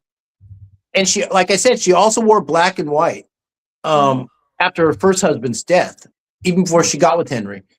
And she's holding that mirror as a symbolic reference to Diana and Emergences. Because remember we did the episode about Lake Nemi, which means the mirror of Diana. Right. And the Cumaean symbols. And so right here is and she was it. Watch, go to the next image, and this will seal the deal. I also would just mention that one of the most common artifacts we find of the Etruscan variety are these mirrors to Aphrodite, and they usually contain mythopoetic scenes. When I was talking at the beginning, we talked about the earliest artistic version of the she-wolf, the wolf mother who gives birth to the twins, that iconic image of Rome.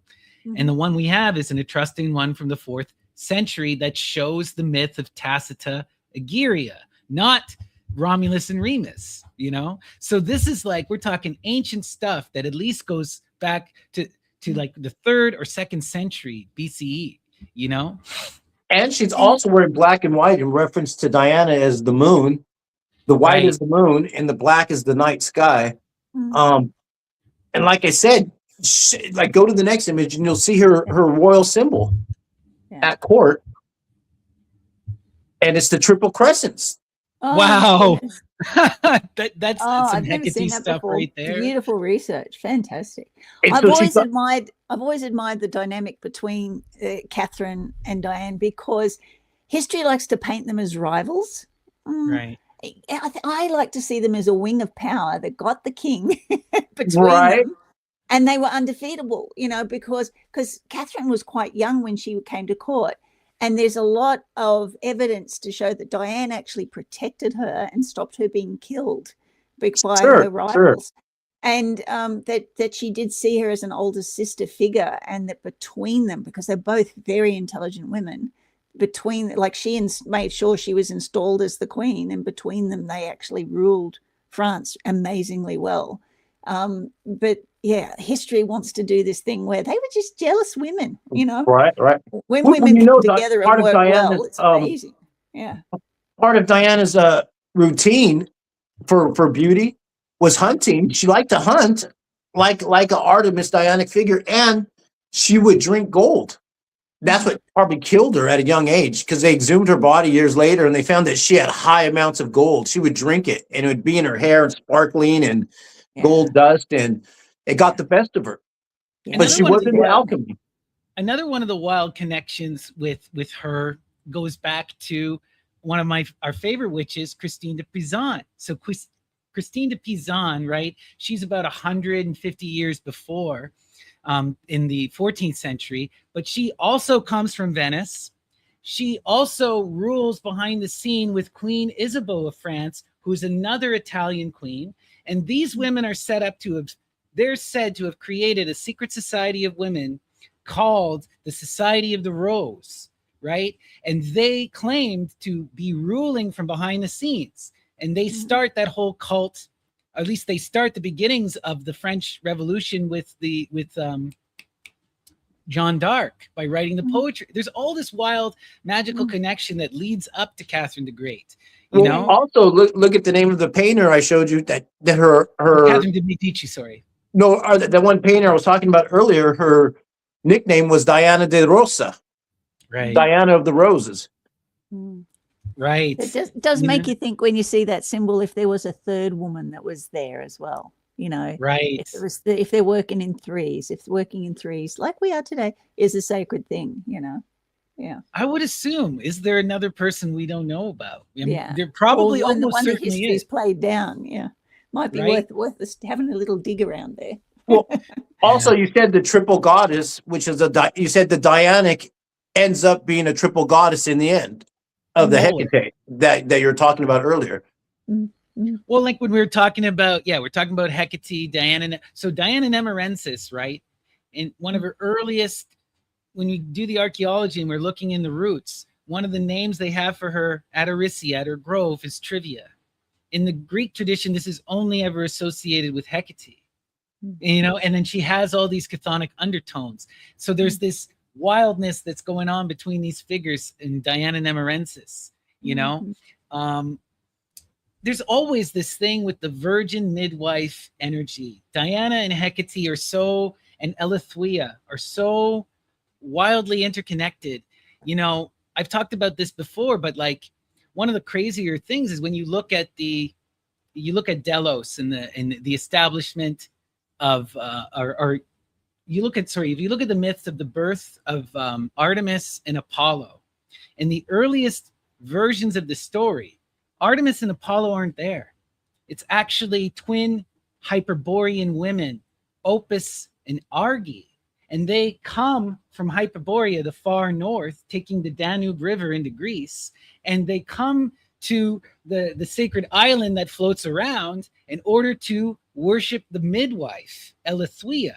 They come to set up a temple there, but what we end up finding, even in the archaeology, is that the Greeks destroyed the statues of Opus and Arge. They bury them, they keep one shrine to them, and then they change their names and make them the abducted partners of the Dioscorides. They completely get written out of the story. And then the twins become Diana and Artemis and Apollo, right? And in the earliest version, Eleutheria is still there. She gives birth to the twins. But eventually, Eleutheria herself gets displaced, and Diana gives birth to herself and gives birth to her brother, So we see this, and eventually even Diana becomes displaced, and it's just all about Apollo, Yeah, and she ends up in the official later state myth, she becomes the midwife to her brother.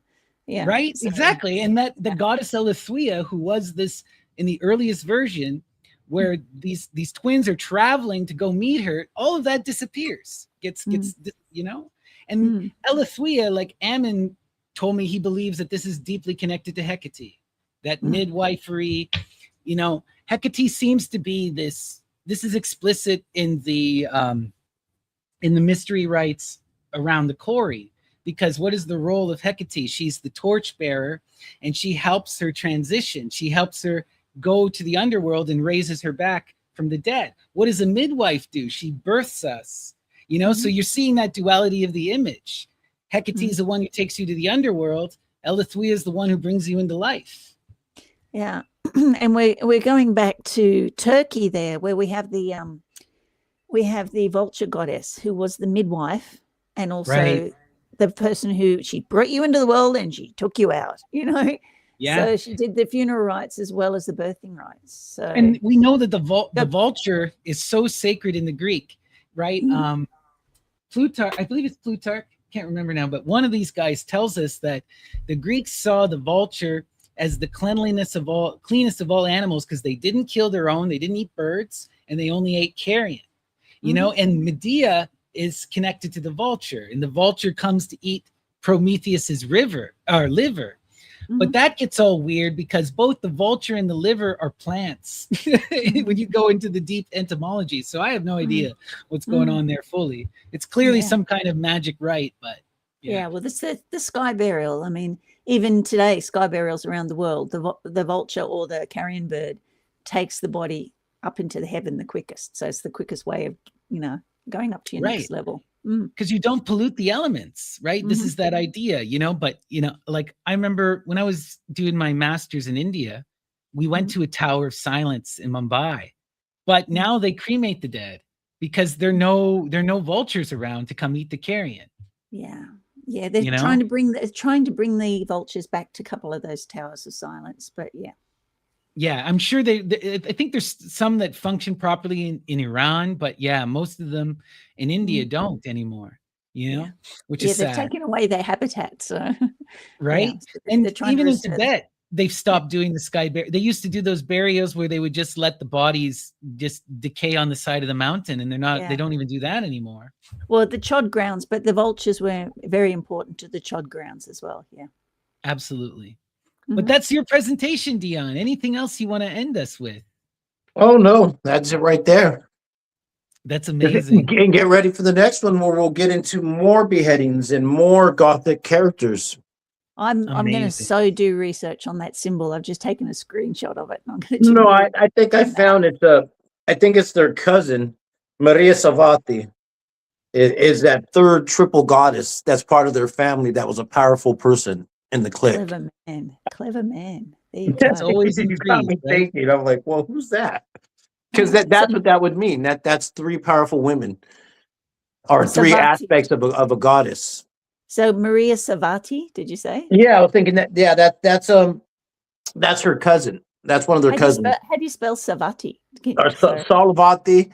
I think that's how you say it. I'll have to do more research. Yeah, okay. But she was a prominent woman at that time in their family. Yeah, because Savat is also an indigenous French martial arts. So Savat, yeah.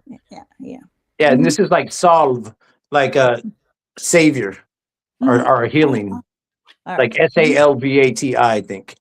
Salavati. Yeah, if I'm correct. Before we end it, do some more research, and that's one of the relatives. Yeah. Cool. So before we end it here, I wanted to show you guys, because several people had mentioned this, you know, when they think Gothic, they think the architecture. And one of the things we have yet to really show or talk about is the architecture, because we haven't gotten there in the timeline really, because most of this Gothic architecture is happening in the 4th, 13th, 12th centuries. But I thought it could be fun at the end of the presentation here just to do a quick, we're going to show you some of the best examples. And it's important to understand with this Gothic architecture, when you're in Europe, right, these are the most affluent, most grandiose buildings, and they're looming large in these cities, right? So there's this oppressive grandiosity of the past that's constantly bearing on people that leads, you know, and so there's this high art appreciation that always comes. And I think this really had such a profound impact on the Gothic culture. Deon and I were mentioning, you know, Bauhaus one of the first Goth bands, arguably the first, they are architectural students. They take their name from an architectural school, so that this idea of really looking to this oppressive, intense architecture of the past is really important to this story as well. And there was a Gothic revival in late 1800s, in England for the turn of the century, or in the 1900s. They got back into the style. Like, oh, this is fun. One of the wild things about the Gothic architecture is, right, well, it has its heyday in, the 14th century, but it also continues right up until the 19th century, until modern times, you could argue, because like Gaudi's cathedral in Spain, the Sagrada Familia, which we'll look at, is still being built. It was supposed to be finished this year, but COVID delayed it until 2034. So I love that cathedral. It's just yeah. And we also, many of these places are super magical and are super culturally important. Like, we have to talk about Notre Dame. And Notre Dame is deeply connected to the occult world as well. So many witches connect this as a temple of Isis. And there's a lot of rumors that, this is literally a temple to Isis. Well, it's placed on top of sites. They're all placed on previous ancient worship sites, as well as ley lines. And at that, even in the architecture, they do get acoustic and magnetic properties based on your different layouts and designs, your arches, or you'll see a lot of the two arches, the walking boas concept, or you'll see the spiral. And some of the architecture, like it has incorporated in it the golden mean, right, and different stuff that connects to it's called archaeoastronomy, where you're connecting the shape or the layout of your church to events in the sky. Like we think of it as pyramids and temples, but even modern churches are laid out to the solstice and to the equinoxes. We also got to remember, right, while the church is financing these architectural wonders, they are not building them. It is the masons. It is the working people who are building them. It is the working people who have the magic, who have the architecture and all of this power. And this literally leads to all of these secret societies, because you empowered this middle class who builds, because what ends up happening, when you start establishing these cathedrals, and you can't just build them, you need the most advanced scientists. So then you have to empower all these people with this magical knowledge. And that leads to an enlightenment. And it also leads to the establishment of incredible wealth, because anywhere you built these would become a pilgrimage site, and you would set up a market. And so all of these people became hugely, what it did was, in the early Middle Ages, you have a noble class and you have serfs. By the end of the 14th century, you have this business class.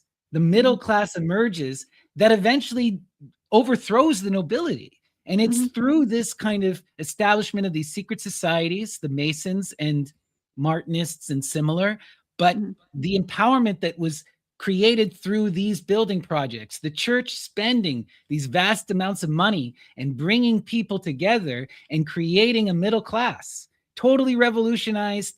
It wound up sabotaging their own effort to maintain control. Yeah, very, very interesting that you say that, and that's been burnt and now rebuilt. But another thing I've always noticed about the architecture of this from the front is that when you have a look at esoteric architecture, it's actually the magic square of Saturn, the 3x3, which is also a lunar square, where the 1 is, where the 617, where the phi ratio would be across the top. The 1 is open to the sky, like a magical tuning fork, like a channeling of that divine energy in. And these people knew this mathematics. I mean, the Abramelin ritual is based upon this as well. You have the magic square, you're going to channel in spirit, and what's all around the top of Notre Dame, the little gargoyles. Oh yeah, they're just for channeling water down. Sure they are. Sure they are. They're not protective Larry spirits, give me a break. It's wild stuff, right? Yeah.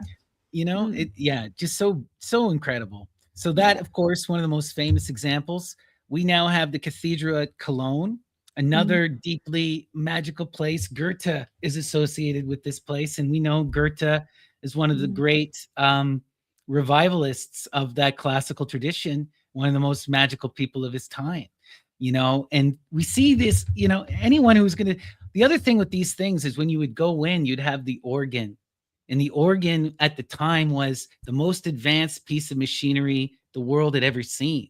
The organ literally means the mind of God, so you would enter in this temple and you'd see these people playing the temple as a giant instrument, expanding on those water organs of the ancient Greek world. It's the same ideas taken to their absolute height of Apollonian extravagance, just really beautiful and wild.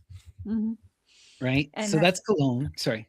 And Ashera high place, the high places were where you worshipped Ashera, not where you worship Jehovah. You worship Ashera at the high place. That's true, right? You gotta build her little pillar. She's the tree.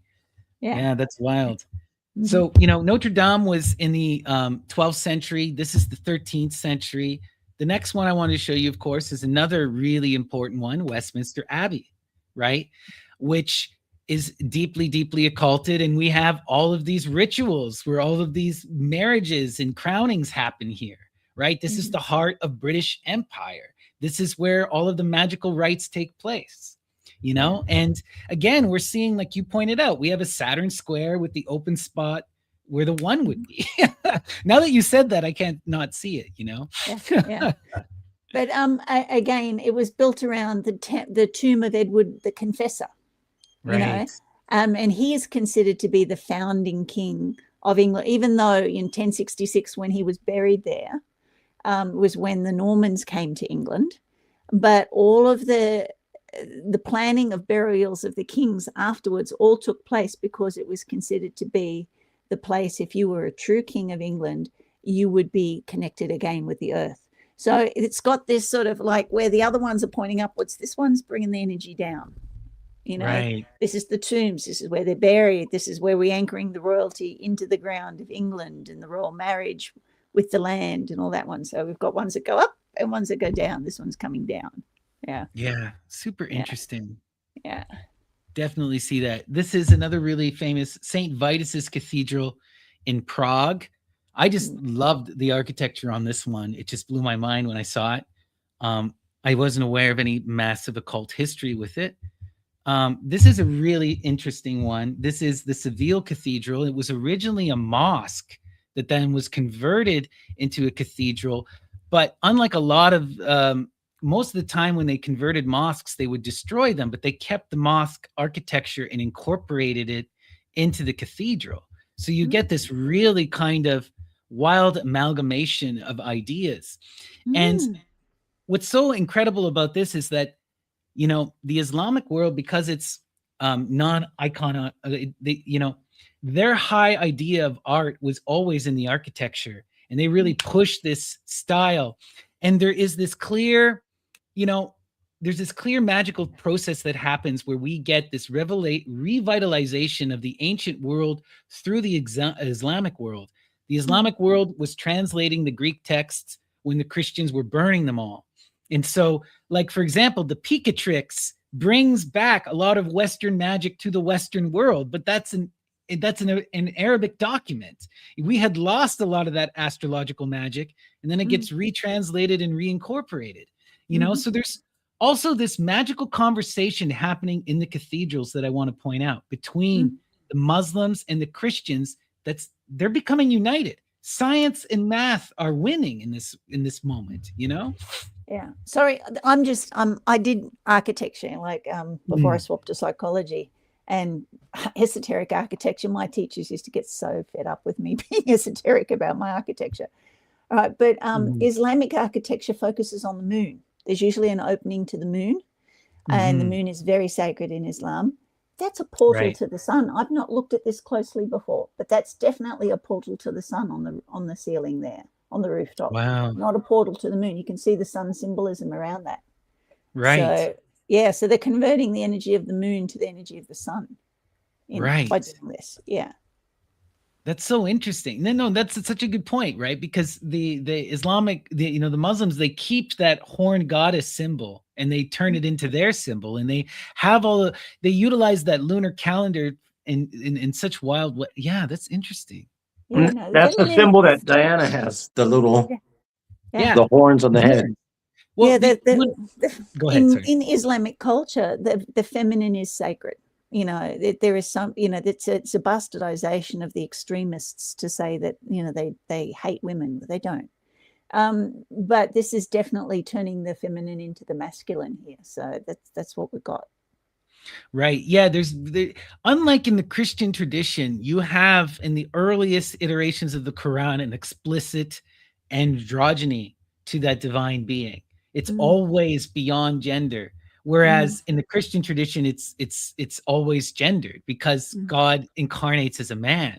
We don't have that issue in the Islamic world, No. It's and the green.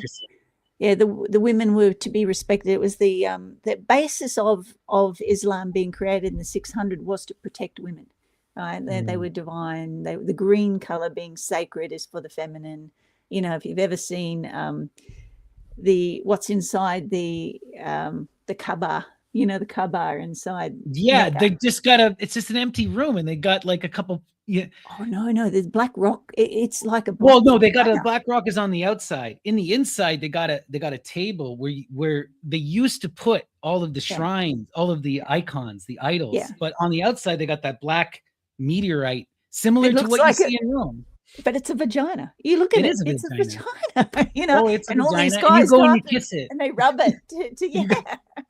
You go and rub the vagina. Well, where the stone is where where the clitoris would be. You go and you're rubbing the goddess. It's wild to me. It's so there in their architecture. It's so out there. But when you say this used to be a mosque, and it's so definitely not now because it's golden. It's got a portal to the sun.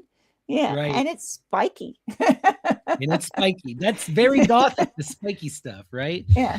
But it's you can see that amalgamation though, where there is still some of that Muslim influence. Yeah, the porticos. Yeah. Right.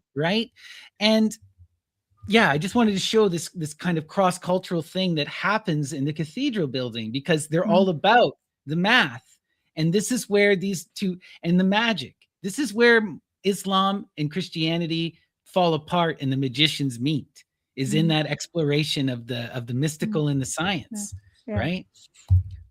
This is a really wild one. This is the Seville Cathedral in Spain, and this is from 1402. And I just wanted to show this because of the heights of extravagance here. By the 14th century, that Gothic form has taken on its most just intense levels of like look at this. It's just absolute. It's a giant painting. You never see things like this nowadays. It's gorgeous. Yeah, and those arched ceilings, they've almost lost the art of doing these arched ceilings now. And it's only 200 years ago. How can we lose an architectural technique in 200 years, 300 years? But they have. Yeah. So this is actually, it's not this is the Orvieto Cathedral in Italy. Okay. And this is the Milan Cathedral, which is really, really famous. And this one is from 1386 is when it was first started to be built. And this is one of the largest cathedrals in the world, just like incredible architecture, Next, I wanted to show you, this is the town hall in Florence. It's called the Palazzo Vecchio. And this is from 1299, where we get some of that earlier castle imagery. But when you go inside, you get that high, grandiose, imagery, which to me is just quintessentially Gothic, like all of those ceilings, all of those paintings, just wild. Yeah, but the boxiness of a functional building, which is not divine, you can certainly see the difference in what they. Right, it's no longer a church, right? This is now for politics. Yeah. Right. And then I wanted to show you palazzos from Venice. So these are 3 different palazzos. On the left, you have the Palazzo Contrarini di Bolvolo. At the top, we have the Palazzo Ducale, and then on the bottom, at the top, it's the Car d'Oro.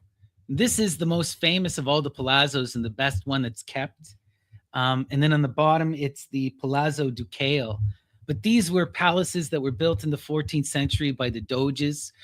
These two were built by the Doge Contrini d'Oro, who his family ruled Venice 8 times as doges.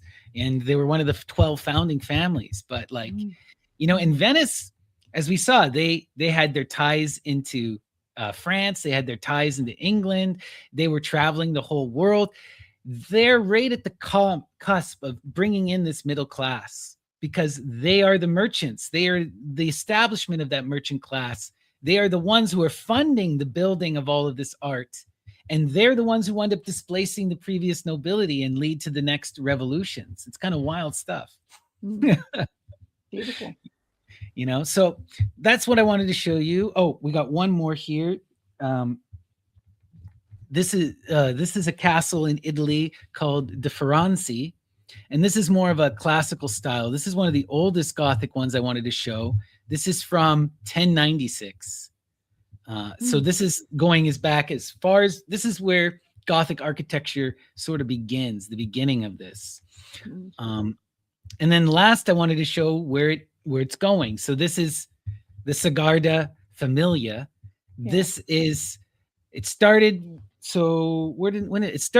being built in 1896, and it's still being built.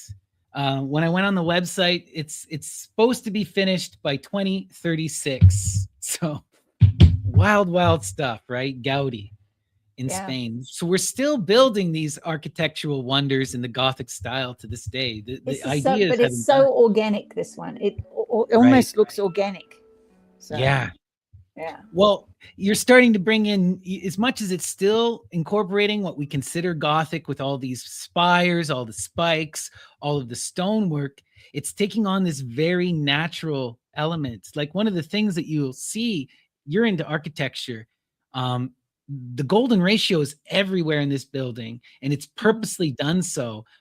There's all of this magic through the numbers and the placement of everything. When it's done, there's going to be 13 spires with Jesus as the middle spire going right under the sun. They lined it up so when the sun hits noon, it's going to shine directly on the spire of Jesus. It's going to be so incredible when this thing is done.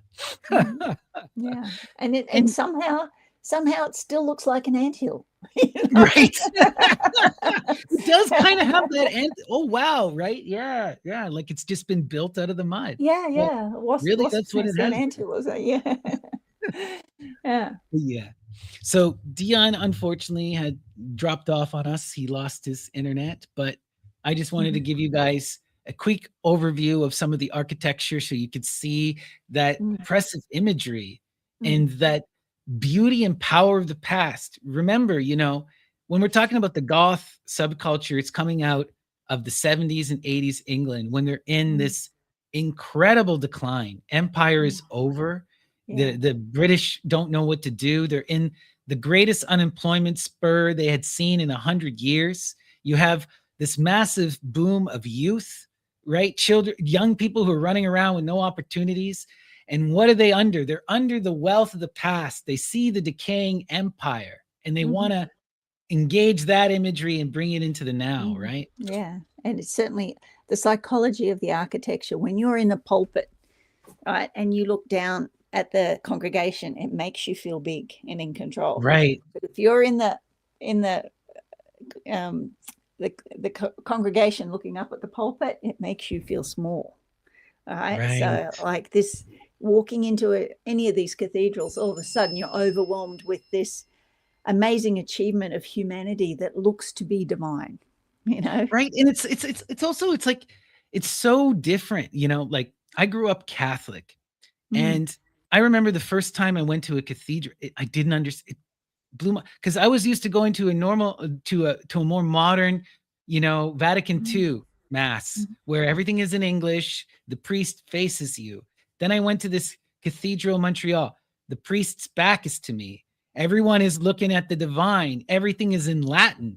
I don't matter at all. You know, it's something that's totally different. You know, most modern people don't understand this. So when you go into these places, it's like literally going to an ancient past in some ways, you know? I was very lucky while I was in England. I was able to, because there's two family castles like within the family. One is Carcassonne in France. The de Montforts are infamous with that one. And then Simon de Montfort in England is Castle Kenilworth, right? And he brought in the Magna Carta and all that sort of stuff from Castle Kenilworth. But both of them were attacked by the establishments and taken down. But they were also, if you have a look at these, functional buildings, but, you know, definitely the Gothic architecture is still there. So Carcassonne they've both been passed back to their respective governments as historic buildings because they're way too much to maintain by anybody. Right, no one can own that. Your taxes would be infinite. So, but so much history happens in these places. I mean, and you know, to go back, and when I walked through the door of Castle Kenilworth, and you have to sign the book, and she goes, "Name, please," and I went, "Shay," and what's your surname? And I went, "De Montfort." And she was like, "De Montfort, as in De Montfort from this castle, De Montfort." I was like, "Well, not exactly. I'm sort of Australian, but right. Maybe if you go back far enough, back in the way back." Yeah. So, right? but the power is still there in these places, and it's really like, and I was so lucky to find. You know, we caught up with Old Boy while we were in England as well. When you go to these places, if you get a chance to get out of your chair and go to these places, go and feel them, connect with this energy. You know, let us know what you feel when you go to these places, because the energy is hooked into the earth there, and it's still happening. Oh yeah. You know, it's interesting, you know, because like you and I, we live in the new world, right? So like there is a deep ancient past, but it's one that has been lost or denied to us largely because we're not indigenous, or it's been, you know, suppressed. And so our culture is just so young, you know, our everything we're built around is so, when you go to Europe, it's not like this at all. You know, there's that ancient deep roots. And I feel like in the West, we've lost sight of these ancient roots because they're not in our face, you know? Yeah, the oldest Western architecture we have here in Australia is 200 years old. So we don't have that, you know, we don't have that culture that you have in Europe. We don't have that. I mean, there's indigenous buildings here in Australia, but they try and hide those too. You know, they've turned them into cattle barns and things in Victoria rather than have a look at the architecture. This is the thing here in Canada, right? Like half the time what ends up happening, like there's this really magical spot near me on Lake Superior. It's right on a ley line, and it's where the shamans used to go to enter the underworld. They call it's called Agawak Canyon, and there's these massive pictographs, and the pictographs are at least 4,000 years old. And people were going there for hundreds and hundreds of years. People are still going there. It's not like the Ojibwe who made these just disappeared, you know, but the Canadian government has turned this into a tourist site. They don't protect the pictographs. People can go touch them. They put up all these plaques, and every time they put up a new plaque, the Ojibwe come and they vandalize it because they're like, this is our sacred spot. People still come here to meditate and to go connect to the divine. And you guys are turning this into a tourist spot. You don't even have people protecting it. Everyone's rubbing their hands all over it. It's wild, you know? Well, we've got the same thing happening where I'm living now. This is a very sacred site to the whole of Australia. Sorry, the garbage truck is coming up the street. But it's sacred because it was a burial site here for the Kadacha. And anybody with Indigenous blood goes, "Oh, Kadacha." You're not supposed to say it because it's like saying boogeymen. But there was a very different tradition of burial for them. And so a lot of the local Indigenous, the Kumbaberi here, don't come up here. Or the men will come up with them. Women are not supposed to stay up here overnight because it's a scary place where these scary people were buried. And yet our government has got, because with a view to the Olympics, they want to bring a cableway here, and 520,000 tourists a year is their goal to bring through here. And it's not about that. It's always been a quiet place of burial. It's, you know, if you come here, you come here with respect to a huge tradition. And if you come here, it's not safe. It is a very wild place. And the Indigenous encourage this wildness. but that's why the Kadaicha, who were like the top spiritual men here, if anybody knows about them, were buried here because it was so wild. And yet, you know, they want the fast buck for the Olympics. You know, I know it parallels exactly what I'm seeing here, because like Agawa Canyon is a massive, it's a rainforest right on Lake Superior. And to go in, you got to go down into this gulch. So what the government did is they built this road that goes right to it's a tourist site, an rest area right in front of the religious spot. But then everything else around it is rainforest, wild craziness. So you'll get tourist families who will go there, they'll go check out the pictographs and they go, oh, I want to hike. I can't hike around here with my kids. Like, this is the middle of the jungle, you know? Yeah. It's way too like intense. Yeah, we get very fit people here, but like there's no way you'd be able to bring up anybody that's too old or anybody that has any young. Too young, anybody with any physical disabilities. They just can't do it. It's not safe. And it is a wild place. The weather can change like that. Trees fall all over the place. It's supposed to be a quiet place, and the place will protect itself. But you know, leave it quiet. Don't make it hustly and bustly. Like, and the government always gets involved. Like, I don't know how true some of this is, but the rumors are that the Ojibwe used to go down to this place. So they used to do these meditation rites. So the way it is that in the low tide, you can sit on these cliffs where the pictographs are. And what they used to do is they would sit and they would meditate when the tide is low, and they would allow the tide to overtake them. And the idea is when the tide overtakes you, if you can stay in that focus, you'll enter into the underworld.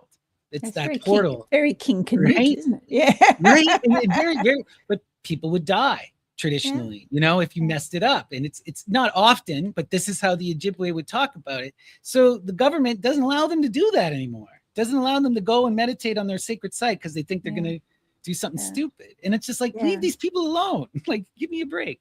Yeah, there's big talk here in Australia about, you know, how Indigenous rights, Aboriginal rights, but the tradition, which is the magical tradition of the Indigenous, which is called Kadaicha for these men, because they actually use magic to challenge the government here, it's completely banned. And I suspect that their plan to try and desecrate this mountain is to further disempower the Indigenous, you know, try and take that Kadaicha away from them. But I don't believe that the spirit of the Kadaicha buried here will let that happen. I really don't. There you go. No, I don't, you know, that's the thing. You can't stop this kind of stuff, you know. And when you're dealing with that traditional magic, you know, even if you were to destroy these places, they can still go to them in the dream time, you know. So it's a totally different thing. It's wild. It is, yeah. But we're the people who live here. We will protect it, but also the mountain protects itself as well. So, absolutely, and it always has done. And we have a funny feeling that if they push too hard, they'll find out how much she'll protect herself. You know. Yeah, that's so wild. But you know, one of my goals is to build a temple right here on Lake Superior, where I'm from, on that ley line. You know, I think that, you know, I just magical stuff. Well, that's what we're creating here as well. So, you know, it's we officially call it a metaphysical meetup group, but it's a temple and a place where people will be able to come and honor all different traditions. You know, as long as, you know, they want to do it in a way that is non-combative, obviously, and for the empowerment, not only of the remembering of that knowledge, but also for the empowerment of the individual. So that's beautiful. Yeah, we need to get together and talk about your whole temple building. That would be so much fun. Look, I think one day we should like do a live where I take you for a walk around here and I can show you what I've done, and I can even take you down to a couple of spots. But I think we should be able to do that reasonably on my phone. So yeah, amazing. Yeah, we'll work that out. But we should wind down here for our talk. Is there anything you want to end on, or anything you want to mention about Goth subculture before we call it? People should never disregard the Goth culture, right? It is the spirit of rebellion that has led to all advancements in civilization, to the creation of civilization itself. And to continue to explore this is amazing, but it should also be honored. Right. Yeah, love it. Amazing. So thank you guys all for joining us. Make sure you support Shay. If you check out our description below, you can find links to her channel, Magic Magazine, as well as to 2 videos she produced on this Gothic theme that we're doing. A lot of fun. Make sure you go support her and check out Deon. Sorry, he has his links below as well. And we will be back next week with one final episode on our Goth subculture exploration. Have a cool Yule and a lovely Letha. Beautiful, beautiful. Happy solstice. Yay. Happy Diwalia. All right. Much love, everyone. Take care. Bye. Bye. Bye for now. Peace. Bye.